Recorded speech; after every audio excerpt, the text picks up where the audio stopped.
January 21st, 2025 is called to order at 7 o'clock p.m. Madam Clerk, we're going to do the Pledge of Allegiance followed by, silent meditation followed by Pledge of Allegiance.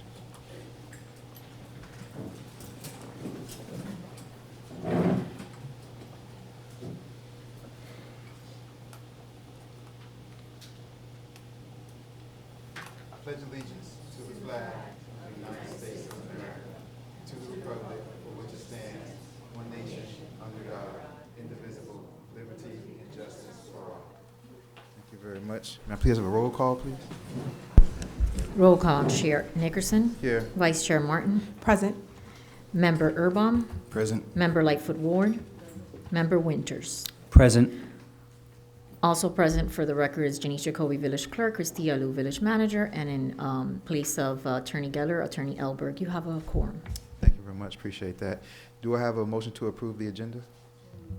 Moved by Councilperson Lightfoot Ward. Do I have a second? Second. Second by Vice Mayor Martin. All in favor say aye. Aye. All opposed say nay. Hearing none. Do I have approval of the minutes? Motion to approve. So moved. Moved by Vice Mayor Martin. Do I have a second? I'll second. Second by Councilperson Erbaum. All in favor say aye. Aye. All opposed say nay. Hearing none. First thing we're going to do before we get to the actual agenda items, we're going to have a special small presentation from my friends from Miami Waterkeeper. Manager Alou and I have been working on this along with the council. So we're going through, we're talking about, getting funding and things like that to make El Portal Village Hall a more sustainable, more resilient, more environmental hub. All right? Come on to the front, you two. These are some of the ideas. Okay, no problem. How are you doing? How are you doing, Madam COO, of Miami Waterkeeper? Miami Waterkeeper, we all know them, a great organization and always doing wonderful work for the environment. The floor is yours. Thank you so much, Mayor. Thank you very much for allowing me a couple minutes to speak tonight. Welcome to all the residents, because that's really why I'm here. I work with Miami Waterkeeper. We're a local nonprofit. We do water quality monitoring. We have youth education engagement programs. We do a lot of policy work. And we have some funding for a green infrastructure accelerator project. And what that means is we have some resources that we think we can help you with, which is some designs around the Village Hall to increase resiliency. So to hold stormwater, to clean water, to add more nature. Could be a green-blue roof, could be pervious pavement in the parking lot. We have some designs. This is all free under our EPA grant. And what we really want is a lot of resident input. So we did a community engagement event a few weeks ago. We also have a survey online, and we just really wanted your help to spread the word, to tell residents that there's still time to offer additional input, to tell us how you're using the land around Village Hall, how you would like to use it, so we can incorporate all that feedback into this design. The goal is to use the design to then attract some grant funding to do implementation in the future. So that's really all I had to say. So we really want to hear your ideas. Manager Lou and myself, we had wonderful ideas when we had our first meeting even, the permeable parking lot, things like that, just to kind of we got permeable driveway coming up soon, permeable parking lot and things like that to help out with, drainage and stuff like their driveway. And so we had so many ideas like that helps out with the environment, helps out with flooding, helps out with drainage. But, us up here, we're just five minds, and we have wonderful residents out there who also have wonderful ideas. So we really want you guys to stop by that table on your way out tonight and, sign up and so that you can go on the website and you can say, hey, I have an idea. What about this? What do we add this? What do we add this? And things like that. So they're communicating. We also have a gift card. So anybody that fills out the survey, and the mayor's going to put it on the website. That's right. It's not too late. Please give us all your feedback. Reach out with any questions, and we're happy to give away some gift cards to encourage that. All right. They're right there. If you look right behind you, you see they even have a couple posters up that kind of show what they're going to be talking about and doing. So stop. They have cookies. I see cookies right there on the table. They have cookies. They have all type of stuff. So they have gift cards, cookies. It's a party tonight in the Planning and Zoning Committee meeting. So stop by there at that table on the way out, you all. All right, we appreciate it. Thank you, Madam Thank you so CEO. much. Appreciate it. All right. Moving forward, making the village more sustainable, more resilient, more environmentally friendly. Moving on to the agenda items, you guys. The first agenda item, G1, 456 Northeast 88th Street. Madam Clerk, I believe that with our attorney, we have to have everybody stand up and swear them in. So anyone for anything tonight that's going to be talking on behalf of any of the items, either yay or nay or whatever, stand up, put your right hand up, and the attorney will swear you in because you will be speaking, well, for the record. So, yes. If you think you're going to be talking about these things, if you know you're going to be talking about these things, you might be talking about these items. All right, please raise your right hand. Do you swear or affirm the testimony you're about to give is the truth and nothing but the truth, so help you God? All right, thank you. Please be seated. All right, looks good. Okay, can I please have Ms. Hammonds from the Corradino Group come up? For the 456 Northeast 88th Street, I believe you guys have a presentation. And Ms. Hammonds, can you go to the other? Oh, yeah. The other one, because you guys can go up and hook your hook it up. Go ahead, do your thing, my brother. Yeah.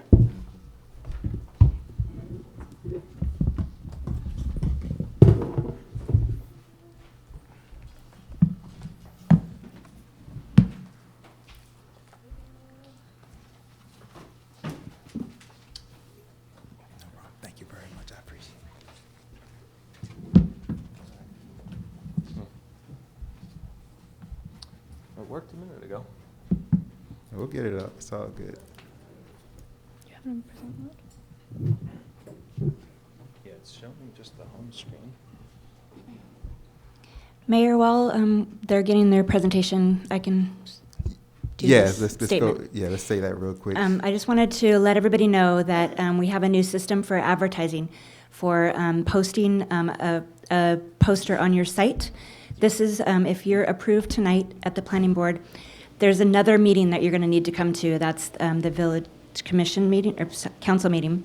That will be, you need to advertise for that with a poster in your front yard. So what we're asking you to do is come back tomorrow or maybe the next day and pick up this form. This poster will be filled out for you, and it will have your address on it, the date of the meeting, and you post this in your front yard before the council meeting.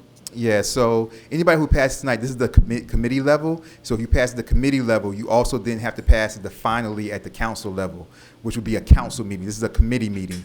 If you do pass tonight, you do have to go before the full council at the full council meeting. And therefore, between now, if you pass tonight at the committee level, then Ms. Hammonds is going to stay after late with me, and if you pass, she's going to fill out those boards for you. And then for the council meeting, and we'll let you guys know when that is, later once you talk to the consultants at the council meeting, then you will, prior to the council meeting, you'll have to put that out in front of your yard. You have to put that out, like you have to put that in front of your yard as an advertisement so that we know that your property's coming up for the council meeting. Okay, that's all we're trying to say.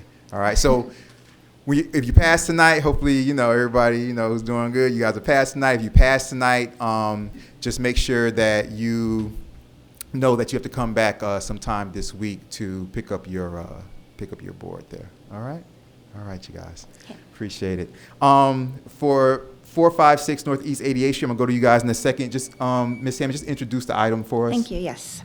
Yes, this our applicant tonight is Marcus Leone, and he's requesting a variance for a driveway that's located in the swale, but it's larger than permitted by the code, and his property is 456 Northeast 88th Street. This person has installed a 26-wide driveway approach in the swale, and they're seeking an after-the-fact variance, which after the fact means that they did not do this with a building permit, and then they were cited by code, and they were found not to comply, and they're coming back to see if they could have a relief from the code requirement of a 12-foot wide approach. Their driveway right now is about 14 feet wider than what would be allowed by the code. The granting of this variance is found reviewed by staff based on the criteria that we review variances, and we're recommending a denial based on the fact that we don't find that this is in harmony with the general intent and purpose of our zoning code. That concludes my presentation. Thank you. All right, thank you, Ms. Sammons. I appreciate it. Ms. Leone, I believe you guys have a couple of slides you want to go through. Yeah, well, first of all, I'd like to thank you, Mr. Mayor, for all of your help and assistance with this. You've been a great asset, and the entire council, we've been before you before. I want to say thank you for the time in the past that was looked favorably upon. You can kind of see we actually finished this big project with the garage conversion, which was voted for. As the Cordino Group was just mentioning, yes, we're seeking a variance after the fact for our driveway. And our presentation's more centered around the fact that people on our street, residents of El Portal, we have a very unique situation, especially on 88th Street. The reason we put this extra parking space in is, I don't know a better way to say it, but there's basically no other way to increase the parking capacity on a house where there is no allowance in the code. The code has no flexibility on paper. So to the Cordino Group's point, yes, you're correct. We're not in general harmony with the code, but the code in and of itself has flaws, and my point here is not to seek something extraordinary, but to allow for us to keep our property intact, to keep our property safe, free of mud. And luckily we just found out that the streets have been rearranged, and I think that's going to provide some relief in the future. But in the meantime, the residents of El Portal need a parking solution. And I'm a very firm believer that people in 2025 generally don't have one car. And what the code allows for is basically one car or two cars stacked, which if any of you go to work or have kids, I'm sure that's not a convenient option. So this was pulled directly from our current zoning code, detailing what's approved. And right now, basically our house has no garage. We were permitted to do a garage enclosure. We're permitted to do one 12-foot approach. So yes, we did pour the extra space. But the thing that I find to be a bit counterintuitive, and if not contradictory, is the fact that the code contradicts itself in terms of what we're allowed to do, right? So we're not allowed to park on the grass. We're not allowed to park on any unpaved portion. Am I interpreting that correctly? Yes. Right. So if you go around and look at our neighborhood, there's inconsistencies. There's kind of a free-for-all in terms of what is allowed for parking. If we go back to what we did, we matched the aesthetic of our current or old driveway, extended it out, so now we have two spots. But to go back to the code, and the reason I think that I'm here, and there's a lot of people with construction projects coming up in this neighborhood. These are going to be multi-million-dollar homes. I know the code will address this once it's done, and I, again, appreciate the efforts of the council for doing that. But in the meantime, what we're looking at is, I don't know, multiple multi-million-dollar homes that are going to be forced to have a 12-foot approach on a driveway. I don't know about you guys, but I'm in the real estate business, and not a lot of people buying $2 or $3 million homes have one car. So they have families, they have people that come to their house, things that necessitate multiple cars coming in and out. So I think this is not just important for us, but important for the future of the village to be very considerate of this and thoughtful.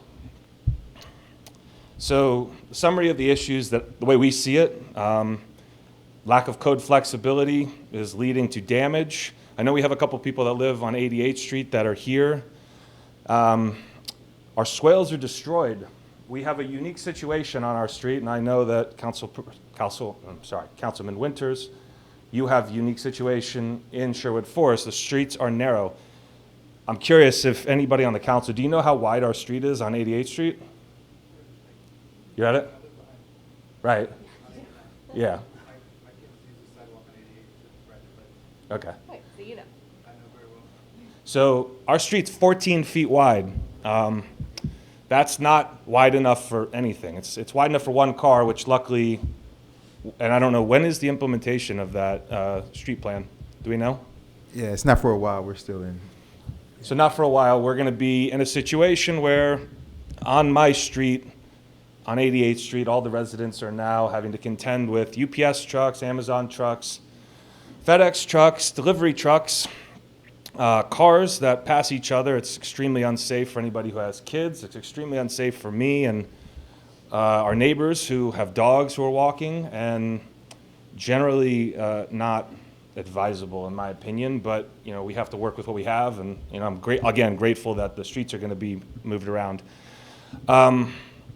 Again, my second point is that the current code does not allow for really any modifications except for a variance, which it did spell out in the code that there's variance options allowed at the discretion of the council. And because of that, what we have now are a lot of our neighbors are parking on dirt, and they're parking on rocks, and they're parking on mud. We actually put together a group of photos for you guys to take a look at of some of the damage and cars and rocks and mud that are on the street. So again, this is, we copied and pasted the Miami-Dade street design guidelines for the county, and we should be looking at a 20 to 24 foot wide street. I know that's not how the village was built back in 1937 when it was founded, but we have what we have. So right now we're in a dangerous situation on the street, in a situation where if there's any two cars passing, they're going to run over your swale. So you guys know what the cost of grass is. It's not cheap to have to keep replacing that. This was our house today, actually. We just put all new grass in just a couple months ago, and that's our lawn. It's now mud again, which I don't love. And I'm sure that my neighbors on 88th Street also don't love. So we compiled a couple more photos. This is kind of the current state of our swales, which is only relevant in the fact that I think that additional parking is a much better option than letting the grass turn to mud and get destroyed. And for the rest of this, I'm going to turn it over to my lovely wife. Hello. Real fast, I'm going to go back to this. So these were photos that were sent to us by our neighbors. These ones I went out and took myself, but this one was sent to our neighbor. So you see all these trucks having to park on her lawn over here, and basically just blocking the whole thing, right? This is damage caused to one of our neighbor's cars, who a car was going up on the swale and hit her own car. And so when it comes to this, the problem is when we're parking on a swale, it's not uniform, and there is also no distinguished concrete parking. So when you have concrete parking, you say, okay, I'm not going to hit that. But when you're on a swale, cars can be at different angles, and things like that. So this individual had their car hit on their swale. So also what we're coming to is, we all know that our city floods. It's not a secret. We all know. But the problem is flooding causes mud and causes disease. So this was actually taken from Florida Health in Miami-Dade. Shows, we all know, mosquitoes. Standing water causes mosquitoes, causes diseases. And specifically, there's diseases that can also affect children, elderly, and our beloved animals, and peacocks in this city. We do have a high population of children, and we have a high population of elderly. So these individuals are at high risk for these diseases listed right here. So another point, and you brought up, is that these channels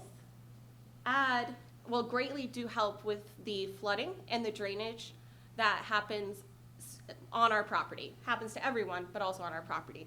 There's been times before this where I would have to walk out to my car wearing something like this, and imagine having to roll my pants up to my knees and walk barefoot holding my heels in the hand to get to my car. So this has greatly helped with the drainage. And, if this is approved, we plan on this side actually kind of digging these channels a little bit deeper, because these were the original channels. They were not as deep as these, and filling them in with more rocks to help with the drainage. But of course, we wanted to go through this before we spent the money to do all of that. Lastly, emergency situations. So when there's an emergency situation with a kid, with a loved one, with anybody, right? You're not gonna be, honey, can you please move your car? I know you can't breathe, but like, we gotta get you to the hospital. It just doesn't make sense. And so personally for me, I have health issues. And eventually we do wanna have a child. Because of my health issues, I'm already gonna be labeled high risk. So I don't want something happening to me, and then he can't find my keys because they're in my gym bag. He has to figure something out. Because in that, in these medical emergencies, time is precious. It can be between your loved one living or dying. And with that said, thank you very much. Thank you. They are dogs. They will live our dogs. Just, Ms. Leone, just say your name for the record, your first and last name.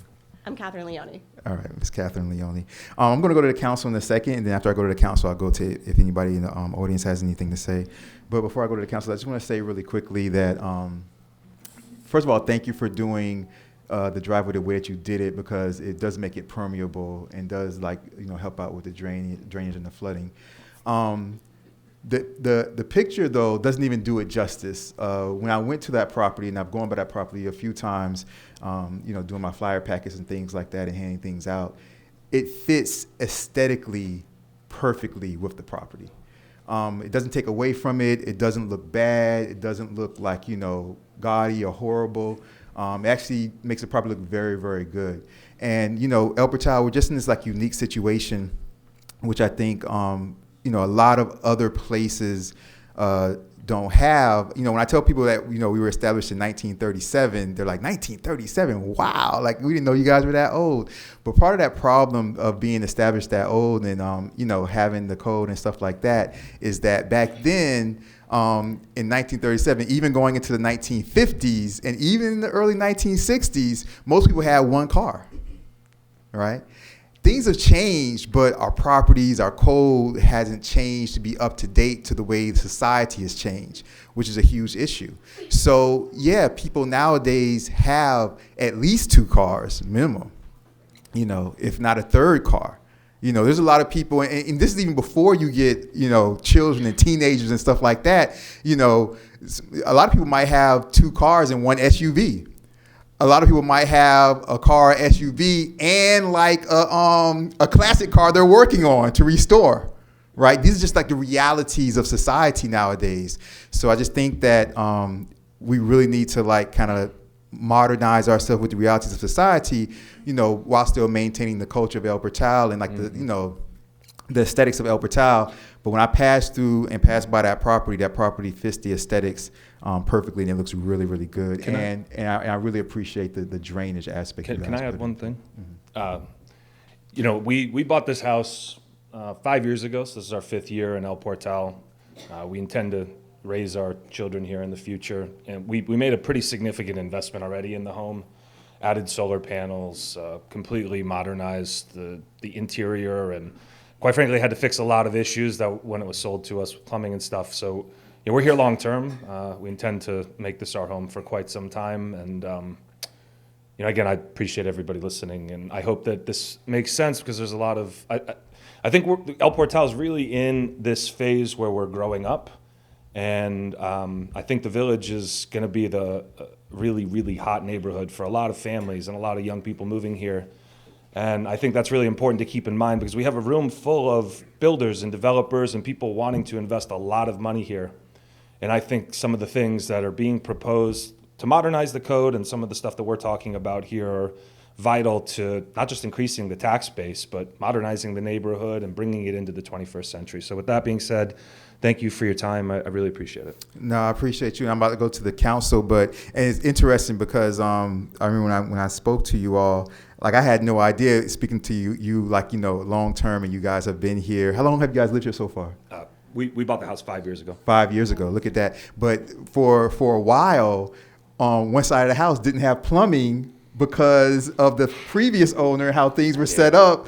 And, so that's a whole nother story. We'll talk about that. Yeah, we'll talk about that. So we're going to talk about that another time. But for you guys to spend all the money that we spoke about for you guys to fix that and still remain and stay here is a wonderful thing. Anybody from the committee, questions or comments? Yes. I do have a. Go ahead.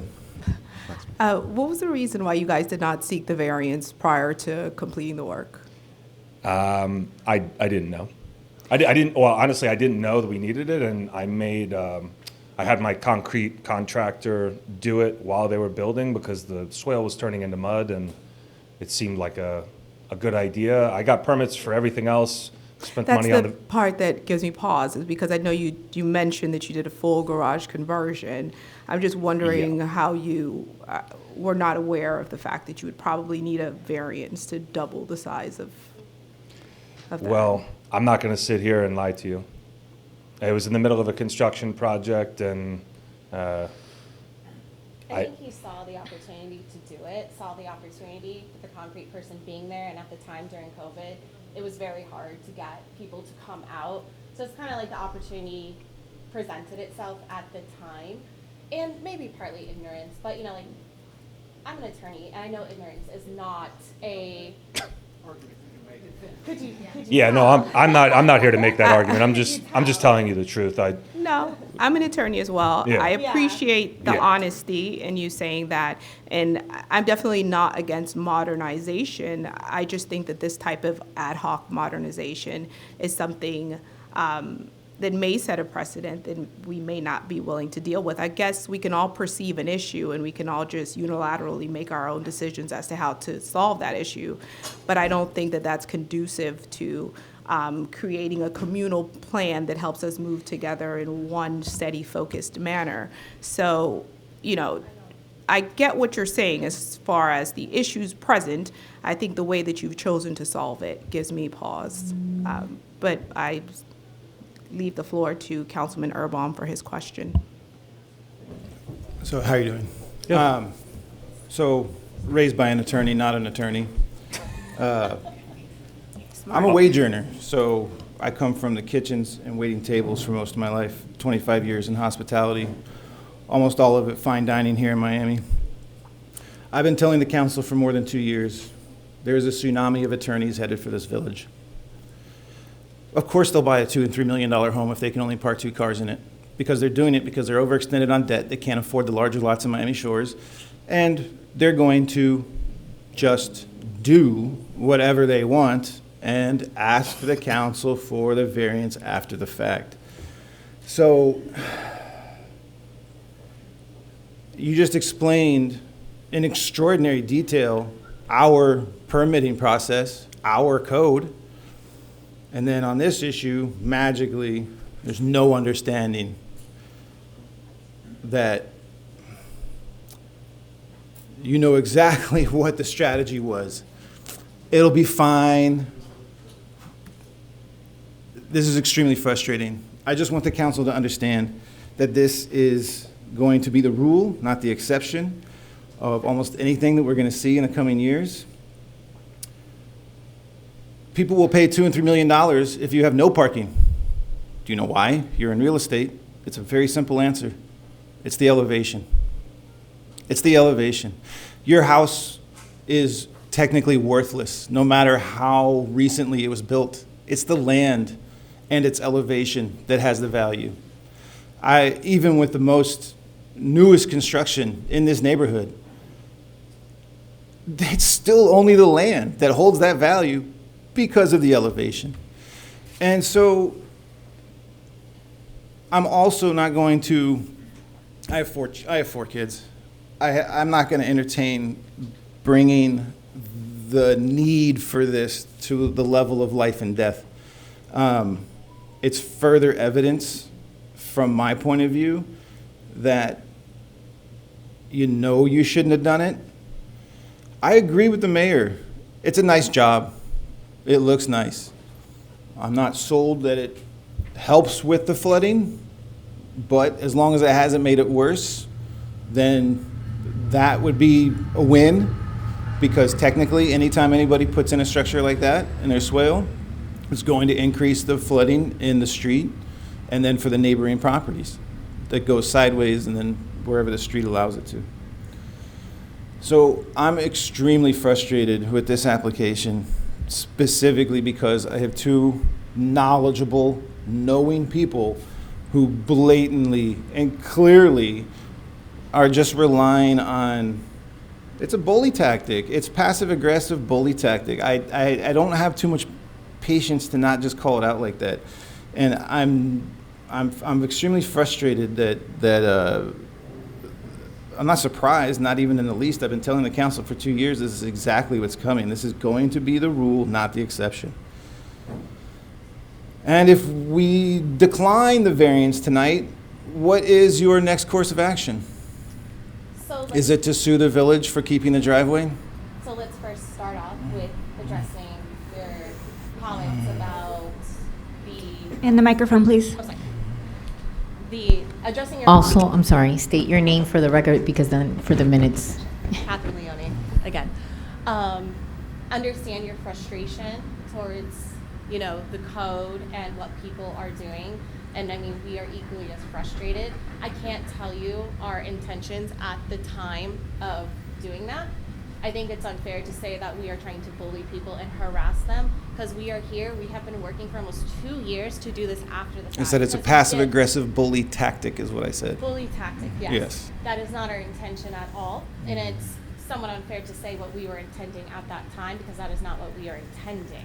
So I can tell you what we were intending was exactly what we presented today. I cannot talk to you on the ignorance of the subject. I don't know. Honestly, this is my husband. He made the decision. But we're here today. We've been trying for 2 years. 2 years to get this variance after the fact. And we've been told, okay, code's gonna come up, code's gonna come up. And as we go through the city, we see other individuals with, parking spaces and things that are not in compliance. But we were the ones who were, given the violation. And so now we're working after the fact, working very, very hard after the fact to make it right. And that's why we're here today, to make this right in front of you and in front of everybody else. And if you want this to be a lesson to everybody, we can tell you, hey, don't do it because you're gonna have to go through this process. And it has not been enjoyable. In a variance process, I will not treat it as an opportunity. I'm not opportunistic that way to teach anybody a lesson, and those types of actions are never productive to begin with. In a variance process, we'll simply only consider your specific property's unique need for this variance, as in what is the unique requirement that this variance is needed to be granted. And so right now, the only need to grant this variance is simply because the thing is already there. And this is going to be catastrophic for the future of this village if this is the Mr. Erbon, don't you think that the current situation and With the is already flooding? catastrophic? I mean, in the village of El Portal? the parking situation on our streets catastrophic. The mud is catastrophic. The people's cars getting run into is catastrophic. The inflexibility of this code, the fact that I know that it's got to be redone. I think that the fact that I had to come to a variance hearing for a garage enclosure and for a driveway speaks to the So inflexibility. you haven't of the lived in code. Miami long enough to know that almost everybody who does garage enclosures does it that's not up to code, and it causes massive problems for the resale of the house, the Right, but- eventual value of the property. And so if we don't that pay a attention to building garage department issue? enclosures, I'm sorry? Isn't that a building department issue to determine the structural integrity and worthiness of a garage conversion So- as opposed to a So that's village step matter? one. So that's step one. Step two is the facade itself, and does it fit in with with what we're trying to accomplish in the village? So me personally, on this dais, have said multiple times, if we do not protect the uniqueness of this village, then in the future, property values will be at the mercy of the rest of the county as the rest of the county goes through cyclical dips and rises. And by maintaining the uniqueness of this village specifically, that insulates us from those dips and allows the property values of the village long-term, to be maintained and upheld against what's happening in the rest of the county. So, for example, we don't allow zero lot construction in El Portal. You have to have green space on your lot.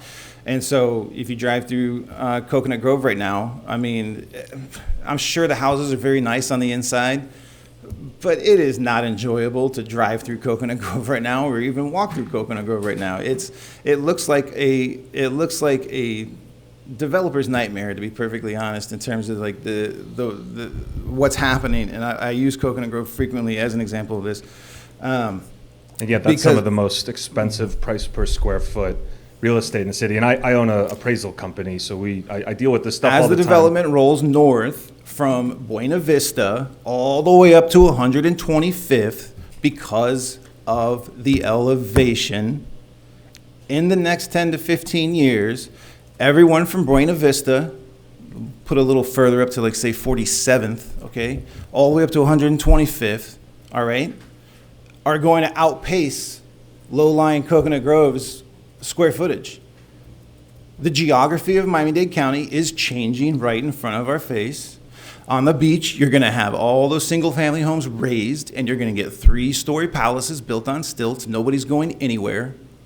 And so I understand all of the arguments, but my point is that of all the permitting you pulled on that property, the plumbing, as you just, like you gutted it, you redid the house, you increased the value of the property, right? And that's what I did what my part as a homeowner was. I increased the value of my property.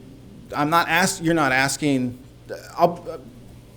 I will acknowledge that we're not asking for some massive, crazy exception to the rules here, right? I mean, that's not what the thing is. The issue is this is a variance process, and the only way that I'm going to vote yes on a variance is if there is a distinctly unique need for that variance for that very specific property. And so I'll let the audience and everyone else talk, but that's where I'm at. That's where I'm at. All right, I'm going to move on to the next council person or committee person. I just want to say, committee member, I just want to say really quickly, you guys, we have to also keep in mind the flooding when it comes to, because 88th is so thin, it is a thin street. Are the concrete pads of the additional driveway permeable? We have to keep in The grooves in the drainage. Do we have any evidence to say that the addition of this extra driveway space has either contributed to the increase or decrease of flood water specifically in front of the property as well as to the neighbors? It's that argument. Yes, sir, but my neighbor's swales are mud. I understand. Like I said, I walk on your street like several times a week. So you know that my neighbor's house is mud. Yes, I do. Right. Yes. I guess my question is, what would you rather us have do? Park on the grass and destroy the grass? If we have guests come over, if we have a child, if we have things like that, we can't turn back the hands of time. We understand we made a mistake, and we're here today to ask you basically for forgiveness of that mistake. So if this is not approved, Ask for forgiveness, not for permission. I understand. I'm sorry, can you speak closer to the mic? Thank you. Catherine Leone again. Okay, you don't have to talk, that's fine. But looking at where would we park? We would destroy. We parked on the grass. It was destroyed. We had to replace it 3 different times. So yes, you are absolutely right. We should have asked for permission. I do not know why. We were in the midst of construction. I have no idea. This was not done with any ill intent at all. Let's just make that very clear. This was done with strictly to fix the problem of tearing up that yard, the mud, the water, all of the things. I did not know that I needed a evidentiary expert here today to talk about the waters. I can say my personal opinion, it has been better. Because on that design alone, if you had come to us with that design as before you built it and said, we need a variance, this is what we'd like to do, and here's the reasons why. Simply because of the design, we would have denied it, because I'm looking at it and it will contribute to water going into the street where it cannot drain on your property and will move to the street. Are you an expert in this subject? I mean, clearly. Well, I've been doing variances on this for 8 years now. We have the same qualifications in regards to how the water is going to pool on this subject today. You and I have the same qualifications on that subject. So, again, We are here with no ill intent. We are here asking you, yes, we know we made a mistake. We're asking you to approve this today the way it is for the reasons we presented it. And again, we had no ill intent. These accusations of intent, personally, I feel are not appropriate. We're not trying to bully when we're not trying to harm anybody. We're just trying to do this simply here in what we presented today. Yeah, before I move on to the next committee member, just want all of us to kind of keep in mind the alternative. I do agree with everything that's been said up here as far as, you know, things were done early. We wish they would have been done in the correct process, but we have to keep in mind about what's the alternative, right? So when we just saw like the image of how their property looks today, when, you know, it's still, we're still in the season where it's not raining as much. The rain kind of started up a little bit this week, but we're going to be going into the rainy season pretty soon. And when you start to have these huge tire marks and things in your lawn, with the rainy season, with sitting water, with, like they said, mosquitoes, with all these different things, and with El Portal not looking good. I walk the village all the time. Homes that have the front yards where people park in front of the front yards, it looks horrible. It makes the house look cheap. It looks terrible. So this here aesthetically looks much better than the homes that I pass where people are parking in the swell. It looks horrible. So Agreed. I just want to, you know, keep And I'm things in glad mind they didn't run and it think all the way about- up to the house. and- I mean, it does look nice. I agree. I like the green. That's not the issue. And think about the alternative, that's all. Who else Thank from the you, Mr. council Mayor. wants to speak? Councilperson Lightfoot Ward? What's your last name? Leone. Mr. and Ms. Leon, Oh, sorry. it's just that it's a policy. I got it there. Both of you are very intelligent. Both of you have demonstrated that you didn't just do it just because you thought you could get away with it. We got it, okay? But it's done. It's done very nicely. I mean, I live on 88th Terrace, so you know where I am. Yes, ma'am. The issue is if everybody just decided to do it first without doing it right, we'd be run over. The council would look like we're just letting things happen. It's not the case.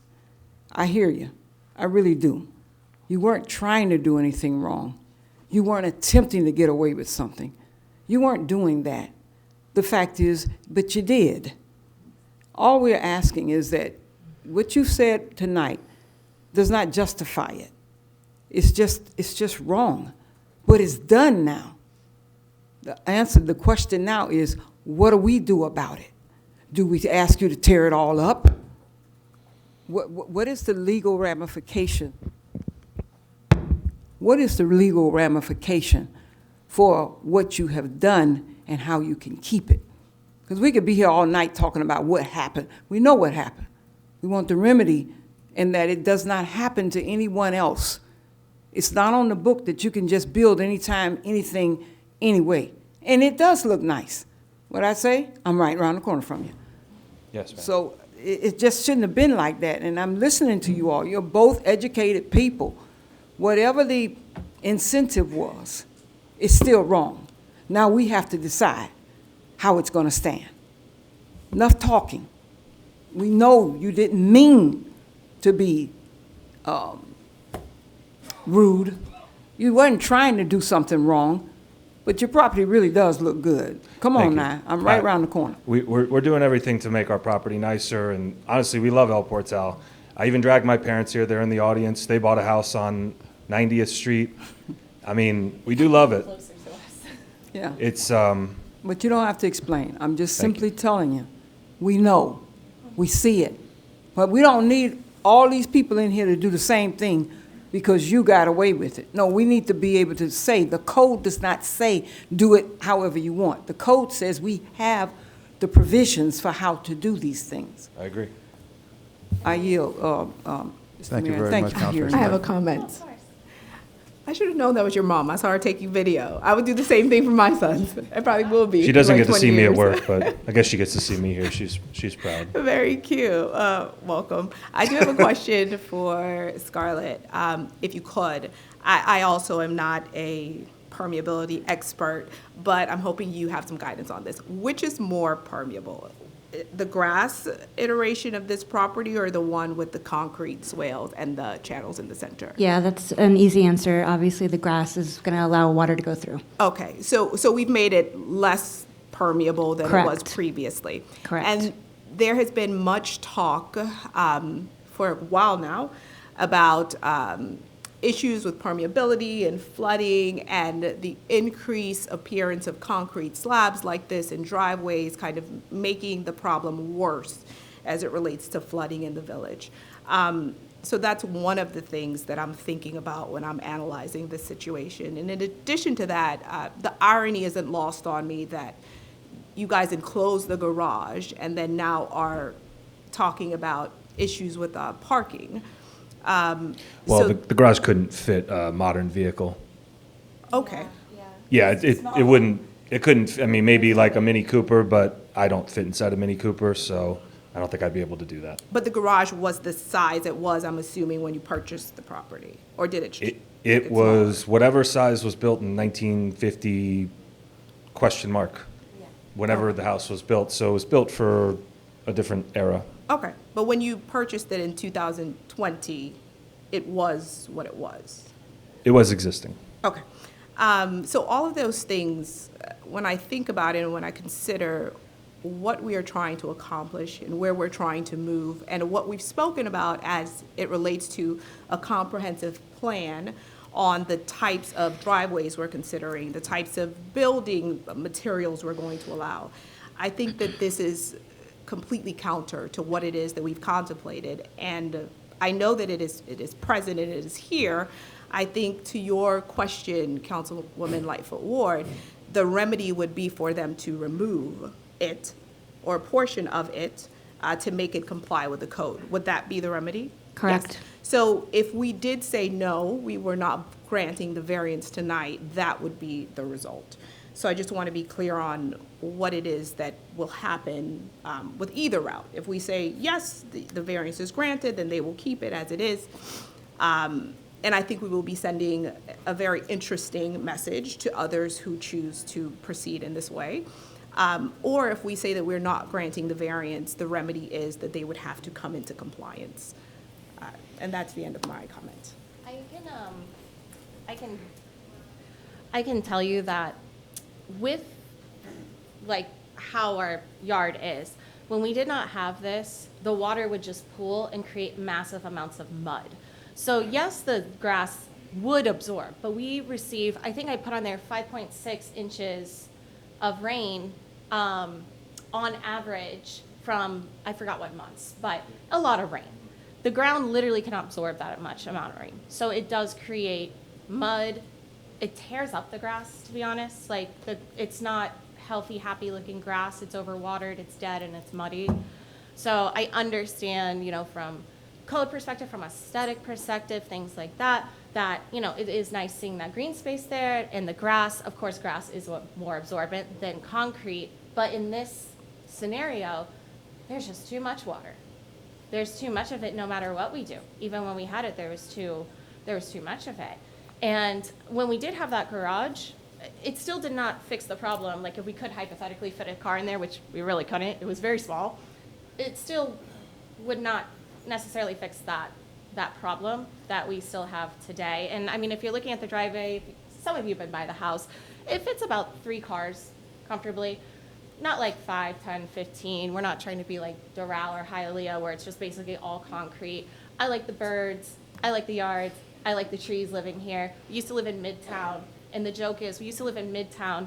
And I always told him, I want to wake up to like happy birds. I'm tired of this traffic, things like that. And so we move here. And then we hear the peacocks screaming. And he's like, well, you wanted happy little birds. And I was like, he's like, you didn't specify what birds. So, you know, like, I understand. I love nature, things like that. But we just like, you know, Councilwoman said here, we have this issue at hand. And you talk about setting a precedent to others to do this. Let me tell you, when everyone asks us about this, we say, actually don't do it. We have spent 2 years trying to rectify this, putting so much time and effort to make it right. If anyone ever came up and asked us, should we do this? We're gonna tell them, no, don't do it. Just get the variance first. Do what you have to do. So that being said, I don't know how much precedent it would make or how much influence it would make on other people in the city, but we're not going around telling people to do it. We're telling them the opposite. Yeah, let me jump in, then I'm going to go back to the council. I think we have one more council person that didn't speak. I'm going to see if he wants to speak. To the point about, you know, doing it and setting precedents, or doing it and kind of doing it in a way where they were trying to get away with it. I think if that was the case, then they would have done all of their permits like that. But correct me if I'm wrong, but don't you guys have open permits now, and just like the last thing you guys have left before you guys close out? Yeah, the entirety of this project, is right, being held up over this, which was a $250,000 addition to the home. Okay, and you pulled permits for everything else, correct? Yes. Okay, so if you guys were the type of people that were trying to get away with it, why would you pull permits for everything but pick this one thing not to pull permits for? If you were the type of person that wanted to get away with everything, then maybe you wouldn't pull permits for half of it or all of it even. But why would it be like we're going to pull permits for everything, but then just this one thing you're not going to pull a permit for? No, if the council remembers, we put together a pretty lengthy presentation for the garage conversion. We spent an extra $1,000 just on renderings to prove that the aesthetic would be symmetrical and show that, you know, again, we're trying to start a family. We're doing this so we don't run into these issues with cars. We have an extra room for, you know, her future office, so we could turn one room into a baby room. I don't need to go through all of that again. But no, we were not trying to permit that entire job just to skip out on a driveway. That was certainly not my intention. I know the mayor's trying to help, but this isn't a trial, and I'm happy to retract anything that sounded accusatory. But I mean, to answer his question very succinctly, is the reason is because that was the issue that was identified that wasn't going to be permitted. So I mean, I understand the reasoning that the mayor's making, but it just reinforces my position from where I'm sitting. Yeah, Mr. Mayor? But I would say a variance is one thing that everybody tonight is here for, pretty much, either site plan or variance. So I think they would have went the variance route, you know, if they wanted to. But go ahead, Councilperson Winters. Thank you so much. Thank you, Mr. and Mrs. Leone, for your detailed and thoughtful presentation regarding your variance requests for 456 Northeast 88th Street. Your home is beautiful. It's a beautiful addition on the north side of Sherwood Forest, and the improvements you made clearly demonstrate care and effort that you've invested in the community. Councilperson Lightfoot Ward did raise valid concerns about the driveway being installed without a permit. While the permitting process is important, I believe it's equally critical to consider the context. So many driveways in El Portal exceed the current code's width and limitations, including my own. My own driveway is 30 feet wide. My house also is 1930 and predates El Portal. I am not redoing my driveway because I will have to go back to code, and I'm leaving at 30 feet. For anyone observing the prevalence of wide driveways at El Portal, it would be reasonable to assume such designs are permissible if you look around El Portal, and I can understand why you thought it was allowed. Councilperson Darian Martin also mentioned potential flooding concerns with your driveway. It is important to note that your property is in flood zone X, an area considered to have minimal flood risk. Additionally, your driveway is permeable, which further mitigates any potential impact in drainage. These facts make it unlikely that your driveway would contribute to flooding issues, though it does sound like it's contributing to mudding issues not having it. Yes, sir. Yes, that's correct. It's disgusting. And if you look at what happened to our lawn this week, this is full of water. And I could say the same for a lot of my neighbors. There's a house that just sold down the street on 88th.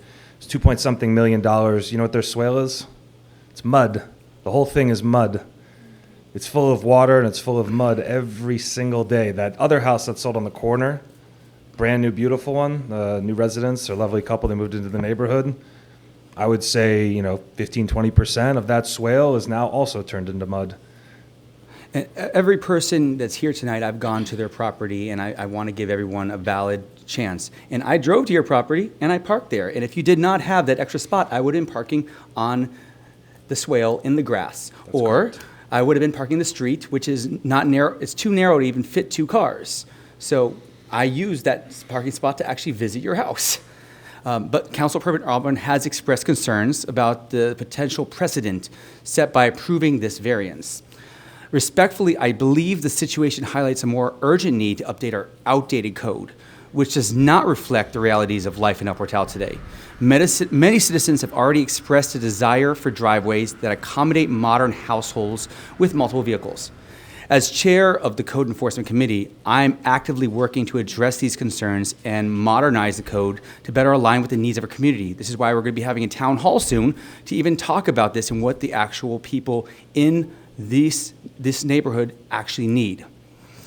So asking the Leones to tear up the driveway now would impose unnecessary financial hardship, especially considering that the code may soon change in their favor. It would not be fair to punish them for something that could be compliant within a year or so. Furthermore, their driveways addresses practical issues unique to 88th Street, including the narrow roadway, damaged swales, and challenges posed by delivery vehicles. Their design is thoughtful, functional, enhances the overall appearance of the property. The case underscores the need for balance and forward-thinking code enforcement that supports residents while preserving the character of El Portal. Thank you, Mr. and Mrs. Leone, for your thoughtful presentation. Thank you, Councilman Winters. We appreciate it. Thank you very much. Any other questions or comments from the council? Hearing none. Anybody from the audience want to come and say anything about this case? I'm sorry, just to make a comment. I've never met this. Hold on.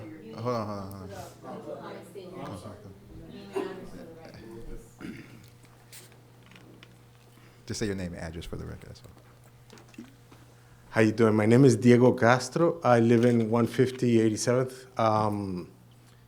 All right, I've never met this lovely couple. I came for a different reason, for different neighbors. But I wanted to throw a question out here that Mr. Charles mentioned was, we keep sticking to a code that was bound for I don't know how many years back. And I'm a young couple. We're also planning on a family soon enough. And we're unlucky to only have 1 car today, but we're also planning on getting a 2nd car. So my question would be, is if we're planning on variances on a code that no longer applies to most of the families in the village, why don't we vote on changing the code in order for this not to be a variance instead of, I couldn't even see the pictures. I'm sure they're beautiful. Take a look. All right. Perfect. That's it. We drive through a lot of these streets. We walk. We do, sorry for the phrase, but house porning, because we get ideas off of everybody.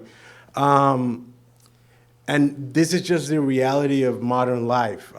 We live in a city that's sprawling. We're very happy to be here, but if we ever got to this point, not because of flooding or whatever other reason in our home, but just because we wanted to park, say, my parents when they come visit, or a 2nd car, or any other absolutely fair reason, because 87th is, it's flooded with traffic and fairly fast. I wouldn't have thought that I needed a variance to a code. I would just thought, let's just put somewhere to park the car. Now, and we haven't done anything to our house. It's from 1947. It's pretty old, and I do agree. My car doesn't fit in the garage today. So, and I have a small SUV. So, it's just a question for the council in general. I don't mean to cause any, issues. It's just, why do we keep living by a code that no longer applies to most of the citizens in the village? Why don't we try to work the code in order to work for the people that do live in the village while trying to maintain, the essence of the actual village, instead of working on variances. Thank you very much. Appreciate that. Back in August, Manager Lou and myself, we put $120,000 into updating the code. Look, Manager Lou was going to say it, and I started talking. She turned her mic on because she already knows we're on the same page. We put $120,000 back in August to update the code over 2 years, 60,000, 60 this year, 60 next year. Councilperson Winters is the new code enforcement chair, and I think some of his vision, correct me if I'm wrong, Councilperson Winters, is to try to move to make the code more residential friendly. And that's part of the reason why Manager Lou and I put the $120,000 into the code passed by the council. Thank you, all of you up there, because we wanted to modernize the code. And so that's the purpose. So we're all working together to get that done. Mr. Mayor, if I could also Yes. answer his question, I'll stick to 30 seconds or less here. No, you- So this particular code that we're talking about is technically modernized. The reason for the refusal to allow the development of swales specifically for parking is twofold. The first is flood mitigation. So if you drive through the neighborhood, anywhere that somebody has an asphalt swale, when it rains, you will find standing water in front of their property as well as in front of the neighbors. Anywhere you have an asphalt swale. This is not an asphalt swale, okay? I acknowledge that you designed this with thought. I agree with Councilperson Winters and his assessment of the thought that went into getting the work done. So the second is that there is an absolute intention to not have a situation where every property in the village is with a frontage of vehicles. Those two have been discussed for years on this council. Those are the two reasons. Those are the specific two reasons why this still remains a variance for people to accomplish as opposed to being fully allowed in the code. Thank you very much. May I add a few things, Mayor Nickerson, and to the gentleman who asked the question? The village has determined that we are updating the code. It does cost a lot of money, and it's also a very laborious endeavor. That's why it's going to take 2 years. So I know that what's before you tonight is immediate, but the code won't be changing for quite some time until those meetings are had. There are community forums that are, actually, I'm scheduling them right now with our urban planners. They'll be meeting with members of the council, the mayor as planning and zoning chair. So there's a lot happening, but it's not here presently, and I think that's why there is a disconnect. But understand, we also did a resilient streets master plan as to a way to address our narrow streets. And also the flooding issues that are also kind of covered in that. And one or two things that will be looked at with the code amendments will be swale material, what you can plant. There's some areas that can't grow with sod. We understand that, so we're trying to work with you. And people aren't being cited for not having sod in the grass right now, or in the swale right now. In fact, nothing, you can kind of relax on that for areas that aren't able to grow sod in swaled areas. However, that's not blanket for everybody. So we're addressing that in these code amendments that will be coming up. But and another thing is also the approach when there are two-car garages, but only a single lane or a small driveway. That's another item that is on the code amendments list. But that is all coming. It's just that we have a code in front of us right now where other people have gone about it the right way, or gone through the whole variance process, or gone through just permitting and had to settle for the smaller one because that's what the code allowed. So I just wanted to offer that, but just know those meetings are coming, and we do hope that everybody will participate. And just one more thing, 30 seconds. The reason why it takes so long is because the code should be thoughtful. The process that the manager is outlining takes into consideration different needs of different areas, different viewpoints of stakeholders, and it also incorporates professionals who tell us about the trends and forecasts for this community, which is actually in a very precarious place. So we do need to pay close attention to issues like flooding and the materials that are used. It takes a while to create a good plan. The goal is to make it such that it not only contemplates how we live today, but how we will be living 10, 20 years from now. And the issue with just having individuals pick their own solutions is that maybe those might not be the best solutions for us as a body, which we are a community. It's the village, so we are taking our time to vet all avenues and create a comprehensive plan, which is why when people do take their initiative to find those ad hoc solutions, it gives us pause. Because the village is working so diligently to come up with a code that is good for all of us in the village. Thank you very much, Madam Vice Mayor. Appreciate it. Anybody else from the council on that particular item that gentleman raised? Otherwise, I'm going to ask for other comments from the audience. Good? Okay. Say your name and address for the record, Jay. Good evening. Jay Rivero, 225 Northeast 86th Street. I know the Leone's family, being doggy parents, we walk around a lot. Being one of the oldest residents here, 20 years plus in El Portal, I have seen this community change over and over. I have participated in committees. I have been part of council meetings all the time. I have requested changes to code enforcement. I understand that we don't have the budget because we're a small village, and it takes time to get it done. I don't think, based on what they have explained, that they knew that a variance was needed for the driveway. They did pull permits for everything else, so why should we penalize them now? I walked the neighborhood. I've seen their house before they bought it. I've seen their house during construction. I see it now. It is a gem. I love it. Thank you. We worked really hard for it. Now, the garage that they had, worthless. The garage that I have is worthless. My Cybertruck doesn't even fit in my driveway. I have to park it somewhere else. I have a smaller SUV. Doesn't even fit in the driveway. So when I did my driveway, when I did my windows 20 years ago, I was involved in asking, and so I found out that I needed a variance, and I got it.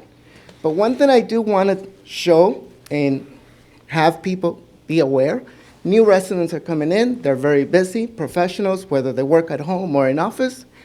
Our website does not specify for new residents that talk to the city for permits or for variance. This is something that if you're going to apply a code, you need to let people know that we have restrictions, okay? The fence, remember when we had the issue about the fencing? It took 6 years to get it passed. And today, we even have people trying to go beyond that, which I'm not in favor of putting a fence in the front of the property. So, just want to give you my 2 cents and keep it at 3 minutes. Goodbye. Thank you very much, JR. Anyone else from the audience, you guys? Good. Okay, seeing none. Oh, come on up. Come on up. How you doing? Good. I'm not going to talk long. I came here to support them. Say your name and address for the record. Oh, I'm sorry. Edna Edelman, 301 Northeast 88th Street. Thank you. So when we moved in, we have a corner property, and we spent a fortune redoing the sod on the swale. And about a week later, AT&T drove up and tore up all the new sod. They had to be towed off my swale. So when I looked at what they did, I was like, wow, I want to do that. Not to the swale, just to have a driveway where the delivery trucks can park. 88th Street, as you've heard 1,000 times, is very narrow. You can't park on the street. If you park on the street, no one else can get by. So everyone parks on our swale. So I know we're belaboring this. Sorry, closer to the mic. But I think what they did is lovely. It looks really nice. To your point, it looks a lot nicer than all the cars parked on the swale. It looks nicer than the rocks that everyone has.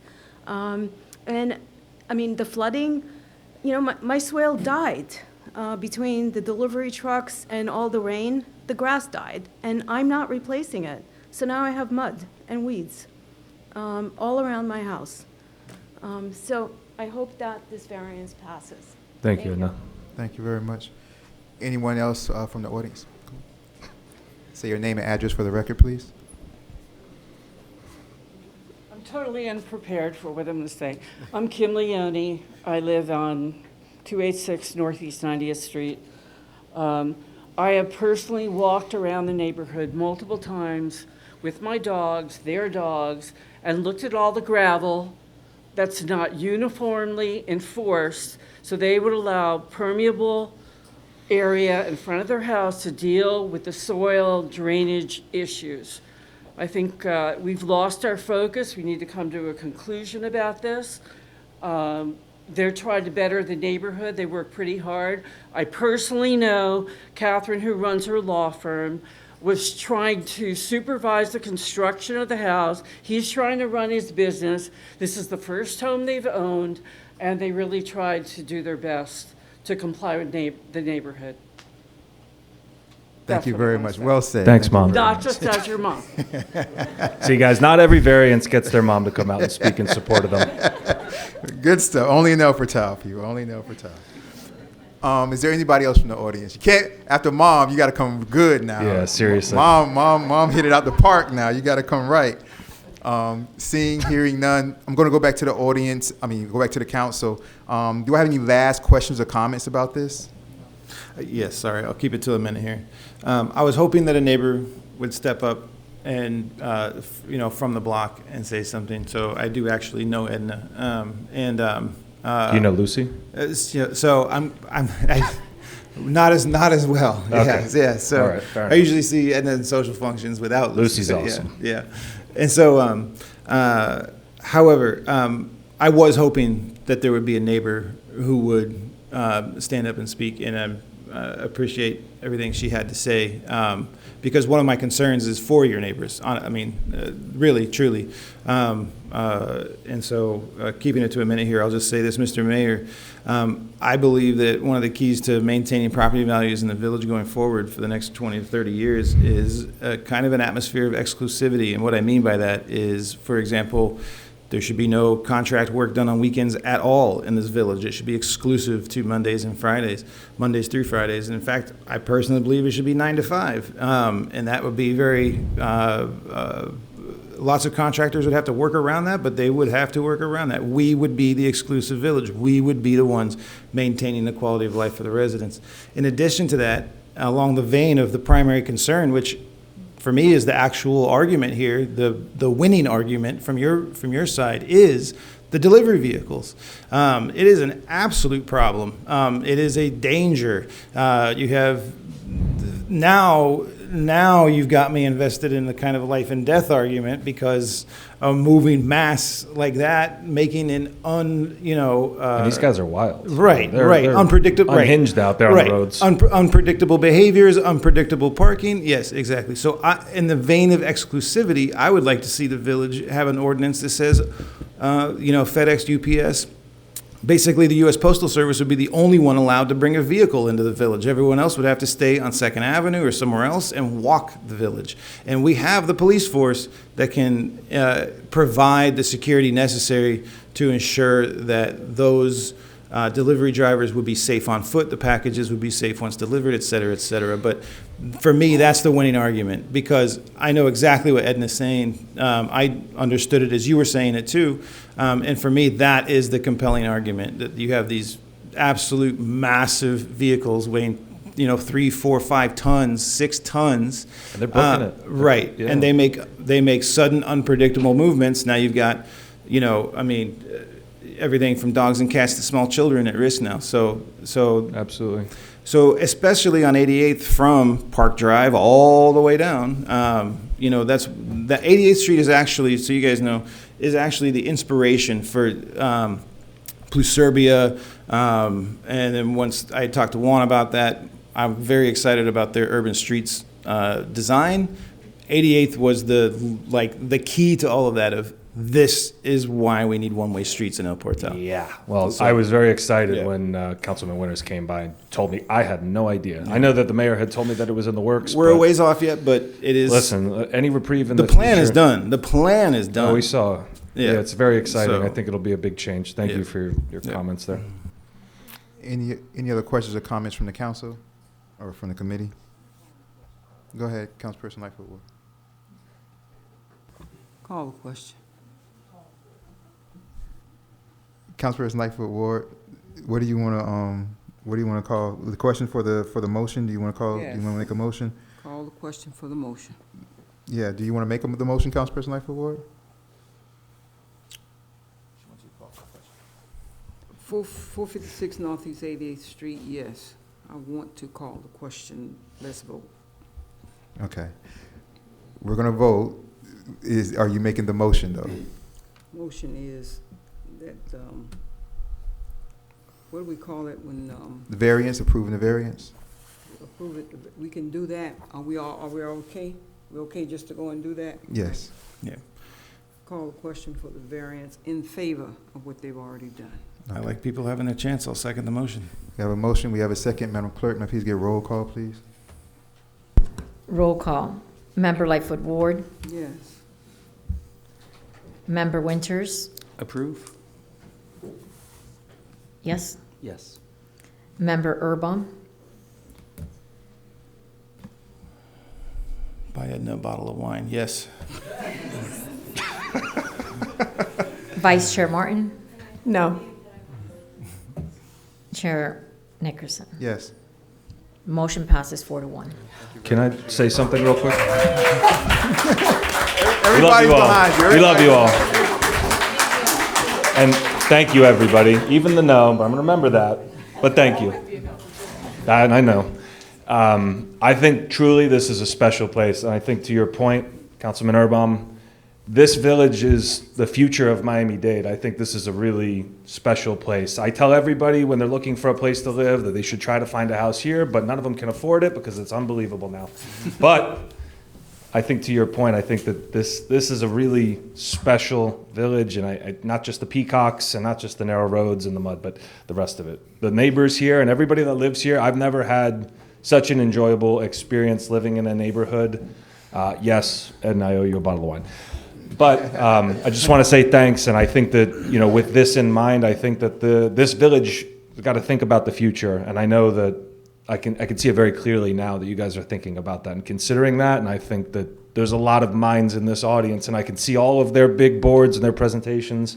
We're in the construction business too. I mean, it's a cool thing to see. From when we moved here 5 years ago to what it is now, I mean, I had a homeless guy living next to me in that abandoned house. Yeah. We know. And now we have interior designers. It's amazing. Thank you all. I really appreciate it, and appreciate your consideration as well. Thank you. Thank you very So much. just Miss- a reminder, come back tomorrow for your sign. Yes. And you have to go to one more meeting. No Yes. problem. Okay. Gladly, I will be here. And stop by and see my Miami Waterkeeper family on the way out. All right. Appreciate it. You guys. Yes. You guys take care, Mr. and Miss Leone. Let's move right on to the next agenda item, you guys. We're going to agenda item 44 Northeast 88th Street.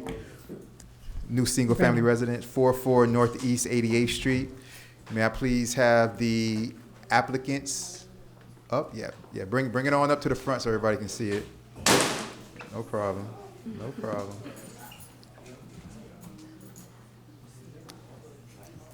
You got any water around here? Got any water around here?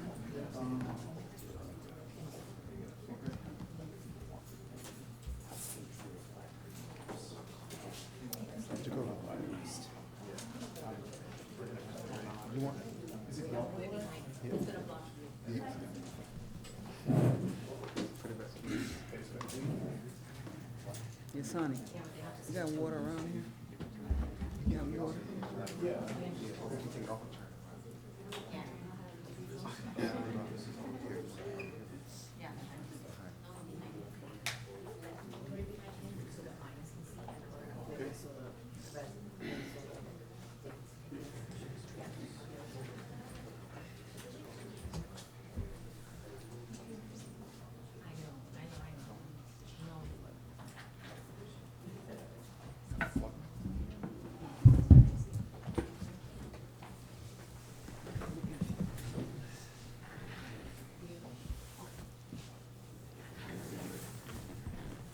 right, you guys.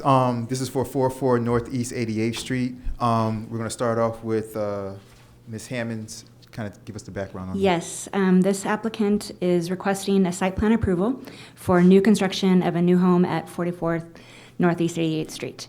The site is approximately 8,100 square feet in size and is currently contains a single-family home built in 1919. The proposed residential use is permitted, and the proposed home is to be 2 stories and will be a total of 4,944 square feet with 6 bedrooms and 6.5 bathrooms, a 2-car garage, and a covered rear terrace.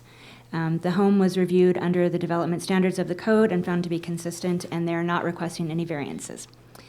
The proposed design, while it's contemporary in architectural style and varies a little bit from the traditional styles found in the older homes in the village, the proportions and scale of the residence are compatible with other neighborhood homes.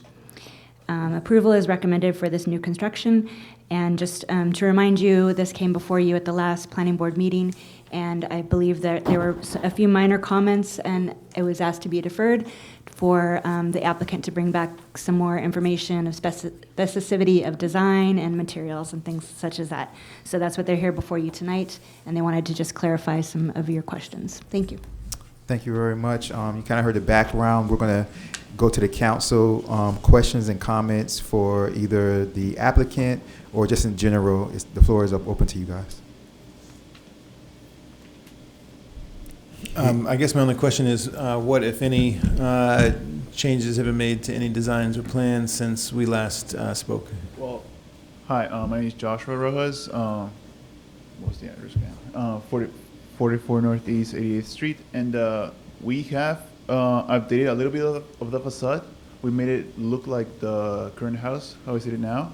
Instead of like being all like the interior housing closed in, all like rectangular, we made it like more curvilinear in a way, and we also had like the shingles on the front, like just fun like this, instead of like just a flat roof on the front. Oh yeah. Mayor. Yeah, Councilperson Lightfoot. So it is the same as we have in our. It's pretty much the same. Madam Clerk, sorry, I just have a question for the clerk real quick. So these images that are presented now are the same that arrived in our email packet? Should be the same. Okay. Yeah. The same one. Hopefully this time, because last night wasn't. I just wanted him to show it to you for better visual. Yeah. It's bigger. It's. And I know he said like 6 bedroom, but I talked to one of the investors, and he's thinking of moving in here because he liked it that much. And the bedroom in the first floor is going to be turned into a studio instead of a bedroom, as it stays on the plans. So then once you have your certificate of occupancy, what will be the number of bathrooms and bedrooms? Well, it's considered a bedroom because it has a closet and a bathroom. Okay, so it will still be a 6-bedroom. You'll always stay a 6-bedroom, but it But might in be terms used. of, okay. Exactly. Okay. Any objections from P&Z? Are there any objections to P&Z? I would like to say something. But I want to know before we start talking. Okay. There were no outright objections when it was first presented. There were a few suggestions of how to improve. But there were no outright objections. Anybody else from the council, from the committee? Yeah. So I went to visit the site, and I will say the existing structure with the outdated design, boxy appearance, jealousy witches does not align with the character or charm of the surrounding neighborhood. While it served this purpose in the past, it's clear that a change is necessary to bring it in line with the community's evolving identity. Your proposal to replace it with a new design that respects the neighborhood while avoiding direct replication of nearby homes reflects thoughtful and conscientious approach. The new design strikes a balance between maintaining compatibility with the area and creating something unique that adds value to the streetscape. This is precisely the type of development that enhances our community. It not only revitalizes the property itself, but also strengthens the aesthetic and cultural fabric of El Portal. Thank you for taking the time, energy, and resources for this project. You're welcome. My final comment before it gets away from me is the coconut trees. The 2 coconut trees. Oh, yeah. Just please be thoughtful. Just please be thoughtful about where those go. That's all I'm saying. If you're looking at the picture, it's just a reference. The render. No, I was actually just looking at the text that there's going to be 2 coconut trees planted, and my first thought was, okay, well, where? So, because I have 13, 25 to 30 to 40 foot palms in my yard, and they drop cherries, not coconuts. And so, in my mind, I'm like, oh, I wish I had coconuts because they'd be so much easier to pick up. But then on the other hand, I've got another neighbor with coconut trees in his swale, but people will come and steal his coconuts, basically. And so, while we're here, I just want to mention, be thoughtful about where you place those 2 coconut trees. Yeah. They look like they're inside, so like within the properties. Anybody else from the committee? Yes. Councilperson Lightfoot Ward. I noticed in the information that it says, remove and rebuild a larger 2-story residential house. I'm on it? Okay. With that in mind, was there any objection to P&Z? I didn't hear you say anything objectionable. No, there was not objection. It was just you wanted to see it again, another pass at it, I think, and so you deferred it to the next meeting, and that's why we're here. You gonna live in it, or you just gonna build it? She's gonna live in it.